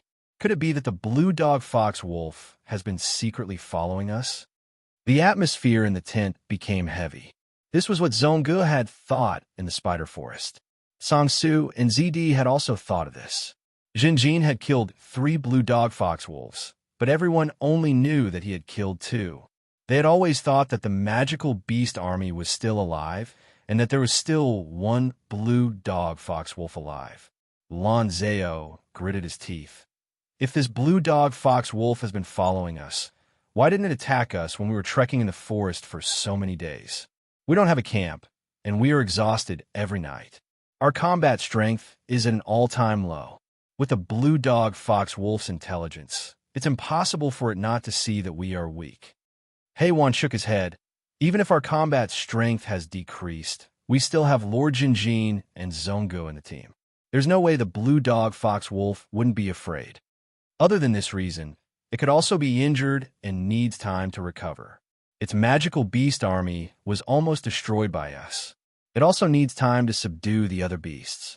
Just like now, the blade spiders must have been subdued by the blue dog fox wolf. Otherwise, how can we explain the disappearance of these spiders? At this point, Wan said almost confidently, all the evidence matches. The blade spiders wouldn't move randomly, and they wouldn't run away because they were afraid of us. This is their nest, but there was no fighting or killing. They just disappeared. They must have been subdued by the blue dog fox wolf.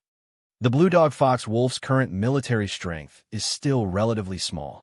It might have analyzed that the blade spiders alone wouldn't be enough to destroy us. So, it took the initiative to lead the blade spiders away. Its goal is to continue accumulating troops nearby. Once it reaches a certain level, it will lead the troops to attack us again. The tent was silent. This time, even Lan Zhao lowered his head slightly and didn't question it anymore. I'm sorry, everyone. Zhang Jin's expression was serious, but he was apologizing in his heart. He had destroyed the entire blade spiders, but the specific reason was hard to explain. He could only let his companions guess. Now, whether it was Shisaw, Wan, ZD, Song Su, or even the beastman Zhonggu, they were all frightened by their own thoughts. Lord Jinjin, what should we do next? Shisuo frowned. Are we going to build a camp here to defend against another attack from the magical beast army? Of course not. Actually, you're all very safe. Every day, I will use ultrasound to check. Also, if there are any powerful magical beasts nearby or in front of us, I will take care of them early at night. These were Jinjin's thoughts, but of course he wouldn't say it out loud. He shook his head and said, Shisuo, we shouldn't be too cautious. Our most important goal is to build a ship to leave this island. If we build a camp, we will waste too much time and manpower. When can we leave this place? There are still some survivors from the pig's kiss on the beach. We need to meet them as soon as possible. Without our help, they won't be able to hold on for long. Also, if we stay here and build a camp, it will be exactly what the blue dog fox wolf wants. It won't waste time and energy tracking us, and it will have more freedom to subdue more magical beasts. Don't forget about the teleportation. We used to think that there was a pattern to the teleportation, but after getting the information from Zhonggu, we realized that we haven't figured out the pattern. It's even possible that the teleportation doesn't have a pattern at all. Once the teleportation happens, no matter how strong the camp is, it will collapse in an instant. And a magical beast army nearby might be teleported along with us. Just like the Horned Black Panther group that chased after us. We need to move forward. Continue to move forward. Speed up, Zhen Jin said. His voice rose, revealing a firm attitude. Everyone's hesitation and confusion were swept away by this determination. This was a leader. Today, Zhang Jin's prestige had enveloped the entire team and was deeply rooted in everyone's hearts. As expected of you, sir. After hearing what you said, my heart calmed down. Song Su said respectfully. ZD looked at Zhang Jin affectionately, but didn't say anything. Lan Zhao puffed out his chest, expressionless, but with a proud look, as if to say, as expected of the master I am loyal to. Wan muttered, this is very risky. When we move, it's very likely that we will be attacked by the magical beast army. We have to take this risk. Zhen Jin looked at Wan with a firm gaze. Wan and Zhen Jin looked at each other and quickly shifted their gazes. They lowered their heads slightly, but still insisted, then we should increase the number of scouts and expand the scope of investigation. Zhonggu took the initiative to speak. Let my people do this. Some of the people around him had elven bloodlines. Although they were half-elves with relatively thin bloodlines, they were still the best candidates for scouts in the current team. But Jinjin shook his head and rejected. No need. Our current scope of investigation is already very large. As long as we are fully alert, we will have enough time to react if the magical beast army attacks. Investigating on this island is very dangerous. We can't use low-level chi or magic. We can only rely on our flesh and blood to fight. I said before that I will lead everyone and treat everyone equally. No matter if it's a pure-blooded human, half-elf, half-beastman, goblin, etc. We are on the same boat. We will share the risks, we will share the food, and we will face the enemy together. The tent was completely silent. Lan Zhao looked at Zhen Jin in a daze. At this moment, he felt that Zhen Jin's entire body was glowing. The light of a knight's glory, the light of mercy, the light of wisdom and martial prowess. The goblin Sandao was also moved. He opened his mouth slightly, wanting to say something, but in the end, he didn't say anything. Zhongge frowned slightly. He shook his head and said, "Holy Knight, I understand your intentions. I deeply understand. But I agree with the idea of expanding the number and scope of investigation. I used to be a soldier. War is cruel. The result will not change because of mercy. Letting the half-elves form a scout team is because they are the most suitable. Even if these people die in the investigation, as long as they send back information in time and let us be alert in advance, even if it is only a minute earlier, is completely worth it." Seeing that Zhongge was so insistent, Zhen Jin felt a headache coming on. Sometimes it was troublesome for a comrade to be so upright and have such a big picture view. "Don't worry, Zhongge, my comrade."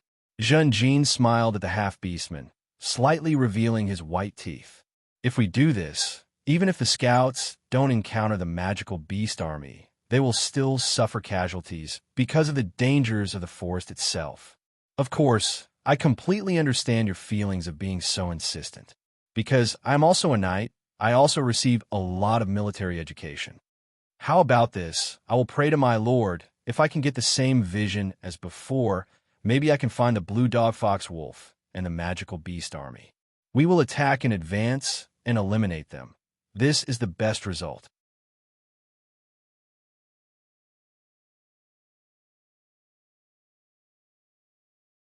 Chapter 133. Zhen Jin's suggestion immediately calmed Zhongge and gave the others new hope. However, they were destined to be disappointed, because Zhen Jin couldn't conjure a magical beast army out of thin air for them to kill. He couldn't even conjure a complete blue dog fox wolf. Therefore, Zhen Jin could only tell them in the afternoon that he prayed, but God didn't respond. Although everyone was disappointed, they didn't doubt him. After all, God stood high above. It was normal for there to be no response, even if a knight prayed. Just like when Zhen Jin was defending the camp, every prayer was answered. That was abnormal. Without the spiders blocking the way, the team set off immediately after repairing the trailer. The atmosphere of the team became much more solemn. Everyone was on high alert and uneasy, afraid that the magical beast army would launch a surprise attack. It was a moonless night. Trees collapsed one by one, and the ground shook continuously. The culprit behind all this, the crocodile hammertail centipede, opened its mouth and pounced on Zhen Jin. Zhen Jin had already mutated. He was in the form of a monkey-tailed brown bear, and his body was wrapped in a dark golden scorpion shell. He squatted down and dodged the crocodile hammertail centipede's mouth. Now, the back of Zhen Jin's hand suddenly surged with a red light. A red light flashed, and 4 sharp spider blades grew out of his arm. The spider blades stabbed into the crocodile hammertail centipede's body. The thick crocodile skin couldn't withstand the sharp spider blades. Zhen Jin ran fiercely, and with the strength of his arm, he drove the spider blades and created a large wound on the side of the crocodile hammertail centipede's body. This was a fatal injury. A large amount of blood spurted out from the huge wound. The crocodile hammertail centipede let out a miserable howl and counterattacked fiercely in pain. However, Zhen Jin had rich battle experience and had expected this. After rolling on the ground, he transformed into a silver bat monkey and flew into the air. Crocodile hammertail centipede, it went berserk and wanted to perish together with the enemy before it died. However, the enemy flew into the air and it couldn't reach it. What was even more infuriating was that this enemy had conjured up a lizard's neck and head in the air and continuously shot acid at it. The crocodile-headed hammertail centipede could only vent the last flames of its life, as well as its brutality, hatred, anger, and other emotions, on the innocent trees and rocks around it. After struggling for a while, the crocodile-headed hammertail centipede lost all its strength and fell to the ground, dying. Zhenjin landed on its body, for blood veins extended from his feet and wrapped around the crocodile-headed hammertail centipede. Soon, a scene that Zhenjin was very familiar with occurred. The crocodile-head hammertail centipede was absorbed and transformed by the core, leaving behind a messy battlefield and a small pile of ash. As the night wind blew, the soot was completely blown away. After every battle, Zhenjin would summarize his gains and losses. This was a good habit of his. I'm one step closer to the complete form of the crocodile-headed hammertail python. My mana reserves have decreased a little. The multiple mutations have consumed a lot of mana. The battle this time was a little long. It was not that Zhenjin did not have a way to win quickly. Not to mention other things. Just the flying fish shooting incense was enough to get rid of the crocodile-headed hammertail centipede. However, Zhenjin needed to deliberately practice and train constantly to improve his combat ability. Practice was very important. For example, in this battle, he used facts to prove a new way of fighting. Zhenjin had integrated the advantages of the blade spider form into his own body. For the first time, Zhenjin had turned into a complete blade spider. Now, it seemed that the experiment was very superficial. In the days that the team continued on their journey, Zhenjin dug deeper into the potential of the blade spider form. The blade spider was the strongest in 3 aspects. The first was its sense of touch, the second was its spider web, and the last was its sharp blade. Zhenjin was most interested in the blade. It was strong, sharp, tough, and more importantly, it did not need Zhenjin's maintenance. In fact, Zhenjin was very good at using the thin sword, Silver Lightning. However, this weapon was not his after all. This was He Wan's family heirloom. Zhenjin planned to return it to He Wan after leaving the island. In the past, Zhenjin could only mutate and grow the spider blade from the tip of his finger bone. There was a limit to where the blade could appear, which greatly reduced its usefulness. Now, Zhenjin could mutate the blade spider's chelicerae, appendages, and other limbs. In this battle, Zhenjin first mutated the blade spider's appendages from his palm bone. The appendages grew side by side from the back of his hand. Then, Zhenjin wrapped the appendages in a scorpion shell and mutated and grew blades from the tip of the appendages. In this way, Zhenjin had 4 sharp blades on the back of his hand. These 4 sharp blades easily cut off the crocodile-headed hammertail centipede's life. Zhenjin could also grow appendages from his ribs and extend them out of his body. In this way, from his armpits to the side of his body, there would be 4 pairs of blades. Zhenjin had tried this method before. The frontal attack was very fierce. Under the light of the blade, a large tree could be cut into a large number of pieces in a few breaths. However, in actual combat, Zhenjin was most comfortable with the blade on the back of his hand. Convenience was very important. This was because many beast forms were contrary to the human body. Zhenjin had to spend a lot of time and energy training to adapt to these beast forms. Zhenjin was most familiar with the human form. Therefore, he had already turned into the monkey-tailed brown bear form. This was because the form of this magical beast was very close to the human form, and its skin was much thicker than that of bat monkeys. Even the powerful scorpion tail was rarely mutated by Zhenjin. This was because it was more difficult to use the scorpion tail in an intense battle. The stronger the opponent, the more likely it was that Zhenjin would expose himself if he rashly used an unfamiliar form. What Zhenjin needed now was immediate combat power. The team moved forward in the vast sea of trees. The sunlight shone through the layers of leaves, forming spots of light on the ground like stars. The team stopped under a rare big tree. This big tree had lush branches and leaves, its roots bulging and protruding from the ground. This tree is at least 1,000 years old. Very good, very good. Muban's eyes were burning. He kept looking around the big tree, his face full of joy. Quick, cut it down for me. With it, we can build a suitable dragon bone. Muban shouted. Thus, the crowd slowly gathered around. Jinjin looked at the mountain not far away. Through the detection of ultrasound, he found that there were many monkey-tail brown bears there. Late at night, in a narrow cave, the air was stuffy and hot. Under the orange-red light from the ore, there was no darkness at all. Roar! The monkey-tail brown bear pounced at Jinjin. Its body was huge and heavy. Every step it took left a hole in the stone ground. Jinjin's naked body stood motionless as he watched the monkey-tailed brown bear approach. Suddenly, the red light on his body surged, and in the blink of an eye, he turned into a monkey-tailed brown bear with dark golden armor. Come! Jinjin brazenly launched a counterattack, fiercely colliding with the monkey-tailed brown bear. The monkey-tailed brown bear and Jinjin both stood up and swung their big palms, constantly slapping each other. Their palms landed on each other's bodies, and the golden needles hit their flesh. The monkey-tailed brown bear slapped the scorpion shell, making muffled sounds. The monkey-tailed brown bear opened its mouth to bite, and Jinjin also opened his mouth to bite. Jinjin bit the monkey-tailed brown bear's shoulder and tore off its flesh. The monkey-tailed brown bear's teeth and the scorpion shell almost broke on the spot.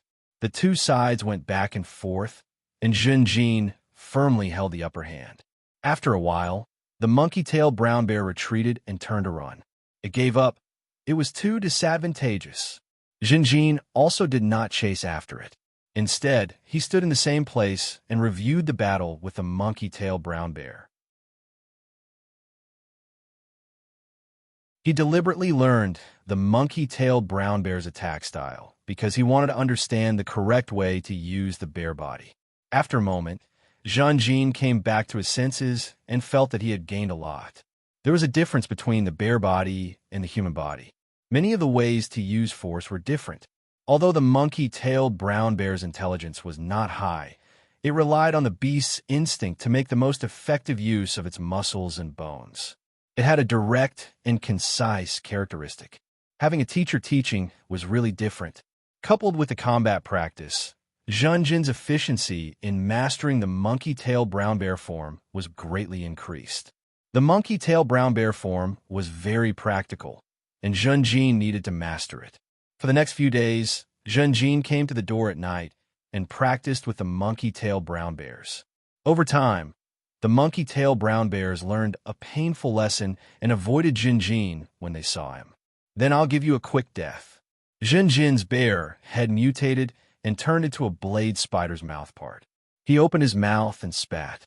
A ball of spider web flew out and spread out in the air, forming a milky white net that covered the face of the monkey-tailed brown bear in front of him. The monkey-tailed brown bear quickly retreated and at the same time pulled the spider web on its head with its gorilla palms. The spider web blocked its vision and was very sticky and tough. The monkey-tailed brown bear could not tear it open for a while. Jinjin suddenly jumped into the air and bent his left arm, protruding his elbow. Suddenly, a relatively thick spider blade appeared in front of his elbow. Jinjin rushed down and passed by the monkey-tailed brown bear.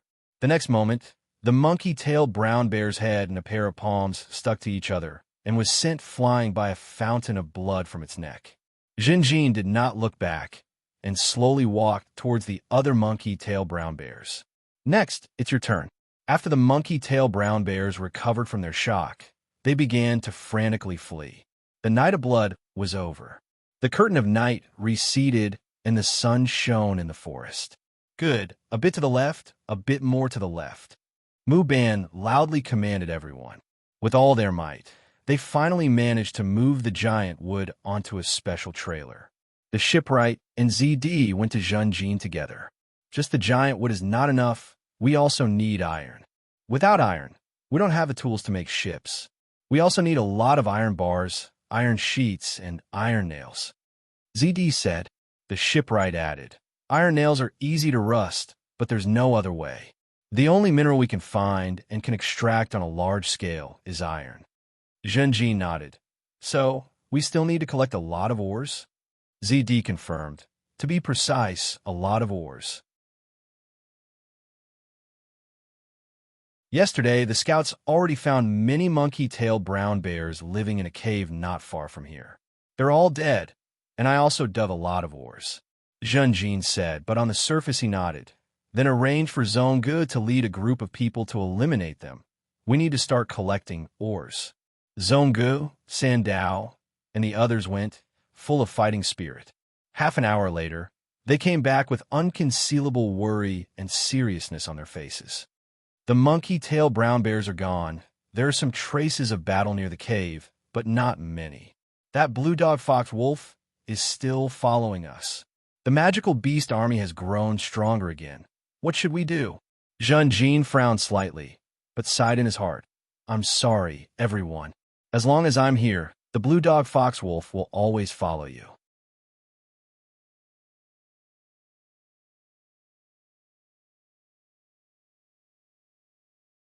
Chapter 134. The sun rose, set, the sky lit up, then darkened, then lit up again. The team led by Junjin traveled during the day and hid at night in the forest. The threat of the blue dog fox wolf was like a huge rock that pressed down on everyone's hearts. Every now and then, they would encounter a small crisis that provoked everyone's tense nerves. The team's food and water were constantly being used up. Even though they replenished along the way, the amount was still decreasing. The big guy was the most obvious. This guy with the giant's blood was often not full, but he did the most heavy and tiring work. The team had to eat and sleep in the open. Even Junjin and Zhongji's preferential treatment was limited. Everyone's leather armor and weapons were getting more and more worn out. Zhongji's steel armor was also gradually losing its shine. Some half-elves fell along the way. Under the threat of the blue dog fox wolf, Zhonggu, Heiwan, and the others were very insistent on expanding the scouting area and the number of scouts. Junjin tried his best to suppress this suggestion, but he did not expect Zhonggu to secretly increase the number of scouts. Junjin could only move around at night. He tried his best to clear as many obstacles for the team. During the day, he had to stay with the team most of the time and take on the responsibility of a leader. Junjin could only sigh inwardly at the death of the half-elves. From a certain point of view, he knew that Zhongji's decision was correct. The merciful could not lead an army. Timely information was too important for the entire team. The death of a member did not cause any confrontation, dissatisfaction, or division among the team members. For a long time, the mysterious blue dog fox wolf and the magical beast army had been the biggest external pressure. This invisible pressure was like a giant hammer that hammered and sharpened the entire team. Everyone, including Junjin, Zhonggu, Song-su, Zd, and the others, became closer to each other under the pressure. They became more tacit and harmonious. This team that was constantly moving forward became more determined every time they overcame a difficulty. Every time there was a casualty, they became more united. Finally, the rainforest appeared in front of everyone. In terms of vegetation density, a rainforest was much larger than a forest. In the hot and humid air, countless snakes, ants, mosquitoes, and insects were active under the layers of vine leaves. Song-su held the map and drew on it. He also used a stick under the sunlight to test the direction. We're heading in the right direction. We just need to keep going. Song-su told everyone a piece of good news. However, there was trouble. The current group was much larger than when they had set off. There were many more resources. Nearly 30 trailers were loaded with lumber and ores. It was already difficult to move forward in the forest. Once they reached the rainforest, the difficulty increased by several times. After traveling for a day in the rainforest, the team was only halfway through the forest. The dense vines, shrubs, knee-high grass, and rotten leaves that would sink if stepped on all made it difficult for the trailer to move forward. Junjin did not have any good ideas about this. He could only lead by example, holding the spider blade and fighting at the front of the team. These spider blades were the sharp weapons that Junjin had deliberately left behind one or two groups of blade spiders to lead Zhonggu and the others to clear out. The spider blades were very sharp. The vines and tree roots in the way would be cut in half. Zhenjin and the others had to clear a path first before the trailers behind them could barely pass. However, there were also times when they had to move the supplies on the trailers first before they could drag the trailers through a complicated terrain. The hot and humid air was very unfriendly to everyone.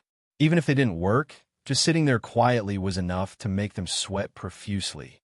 The team only needed to move forward for a short distance before everyone was soaked in sweat. The sound of the river flowing became clearer and clearer. A section of the river soon came into view. "Everyone, be careful!" Zhun Jin's expression was solemn. After using ultrasound to investigate, he learned that there were python vines growing in the river. This was a gold-level demonic plant. It was easy for it to kill a silver blue dog foxwolf. Everyone was very cautious. The information about the python vines had already been passed on. They walked along the river. Soon, everyone stopped by the river. This section of the river had high banks and was an ideal crossing point. Everyone pulled out the wooden trunks from the trailers and let Big Man, Zhonggu, and the others work together to lay the wood across the riverbank. The wooden trunks were pieced together to form a temporary wooden bridge. Some agile team members first boarded the wooden bridge and tied the trunks with hemp ropes to make them close and stable. After finishing all this work, everyone pulled the cart and crossed the wooden bridge one after another. When they reached the other side, they first removed the hemp ropes, pulled back the wooden trunks, and moved them back to the trailers. After resting for a while, the team continued to set off. Heywan looked back at the river behind him. "Maybe we can use this river to shake off the blue dog foxwolf." Zhonggu shook his head. "At most, we can shake off part of the magical beast army." Over the past few days, the crowd was puzzled. They wondered why the magical beast army hadn't attacked them, not even once. Zhenjin stared ahead. He didn't look back, but he was thinking about the python vines in the river. This was the first gold-level demonic plant he had seen since he woke up on the island. "If my heart core absorbs this python vine, what will happen?" Zhenjin thought to himself. Late that night, Zhenjin returned to the river in his bat monkey form. He flew in the air above the treetops. On the ground, a small group of black panthers followed him closely. Most of these black panthers were ordinary beasts. Only a few had bronze-level life force. Under the influence of Zhenjin's strange fragrance, they couldn't resist at all and completely submitted to Zhenjin. Zhenjin flew directly across the river. The Black Panther's formation was disturbed, but they still followed Zhenjin firmly. They couldn't fly, so they could only jump into the river and swim across. Tigers and leopards could swim, and sometimes they could even prey on animals in the water. The Black Panther's swimming ability was even more outstanding, slightly exceeding Zhenjin's expectations. "Looks like you didn't put on the scales for nothing. Why hasn't the python vine attacked?" Zhenjin landed on the ground on the other side of the river. His gaze was sharp, and his body tensed up. Splash! Suddenly, the river splashed violently. The green vines, as thick as pythons, launched a ferocious and terrifying attack. The Black Panthers that were still in the river were no match for the python vines. They immediately suffered heavy casualties. The python vines were agile and ferocious. They dragged most of the Black Panthers into the water. The Black Panthers were like mosquitoes that fell into a spider's web. They struggled for a while before dying on the spot. These python vines aren't stupid. They waited until most of the Black Panthers entered the river before attacking. Chance! Zhenjin's eyes flashed. There were a lot of Black Panthers. Although the python vines were completely above the leopards and could easily harvest them, some of the Black Panthers still escaped to the other side of the river. Just as Zhenjin thought, the python vines didn't plan to let go of the food in their mouths. The vines moved and quickly caught up to the other side of the river. They entangled the Black Panthers and then retracted easily. Zhenjin pounced at this moment. He transformed into a monkey-tailed brown bear. His entire body was covered in scorpion shells. At the same time, long spider blades grew from the back of his hands. The blades slashed at the python vines that were about to retract. In the end, only 4 white marks were left on the surface of the python vines.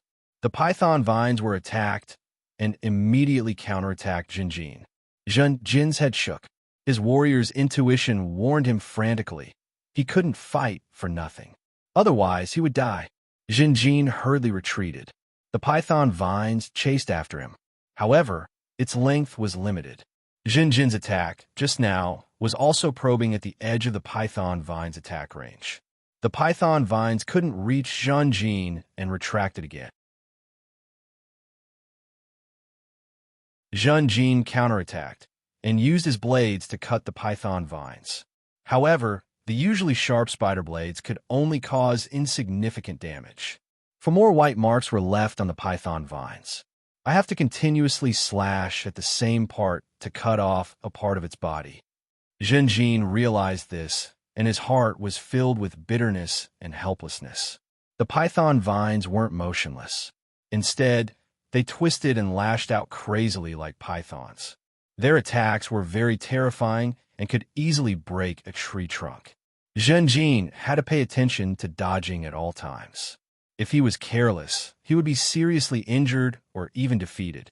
Under such circumstances, it was harder than ascending to the heavens to continuously slash at the same part. Jinjin counterattacked, and the python vines chased after him. Jinjin fled, and the python vines retracted. Jinjin counterattacked again. After a few rounds, Jinjin was already drenched in sweat as he jumped crazily on the edge of life and death. Although the python vines were gold grade, their intelligence couldn't compare to Jinjin's. They were constantly restrained by Jinjin. However, Jinjin's situation was even worse. In a short period of time, he was already feeling exhausted. This exhaustion didn't just come from the intense consumption of his physical strength. It also came from the fact that he had to constantly dodge. If he was careless, the consequences would be too severe for him to bear. I have to take the risk. Jinjin canceled his spider blades and changed his hands. His 10 fingers turned red and pierced toward the python vines. Jinjin finally pierced the python vines, but they were too thick. Jinjin's 10 fingers were far from being able to pierce through them. At this moment, Jinjin madly urged his heart core. For blood veins immediately darted out and covered a small part of the surface of the vines. However, they couldn't sink in. The python vines counterattacked, and the other parts of the vines whipped toward Jinjin. Jinjin immediately canceled his monkey-tail brown bear transformation. His body surged with red light as he flipped backward on the ground and turned into a bat monkey. The bat monkey Jinjin fiercely kicked his legs, propelled his body, and jumped into the air. Finally, he flapped his wings and flew even higher. Almost at the next moment, the vines whipped at his previous position. In the end, Jinjin floated high in the air and watched helplessly as the python vines retreated back into the river. My heart core isn't effective against gold-grade life forms. At that moment, Jinjin clearly felt the limits of the magic core in his heart. His nervousness subsided in disappointment. Loss and other emotions began to spread in his heart. Although the young knight was already mentally prepared, he was still somewhat depressed when he discovered the truth. After getting the results, he flapped his wings and quietly flew alone to the temporary camp. You're tuning in to the Warrior Lore YouTube channel. Don't forget to subscribe and join us on this journey to catch the most captivating stories.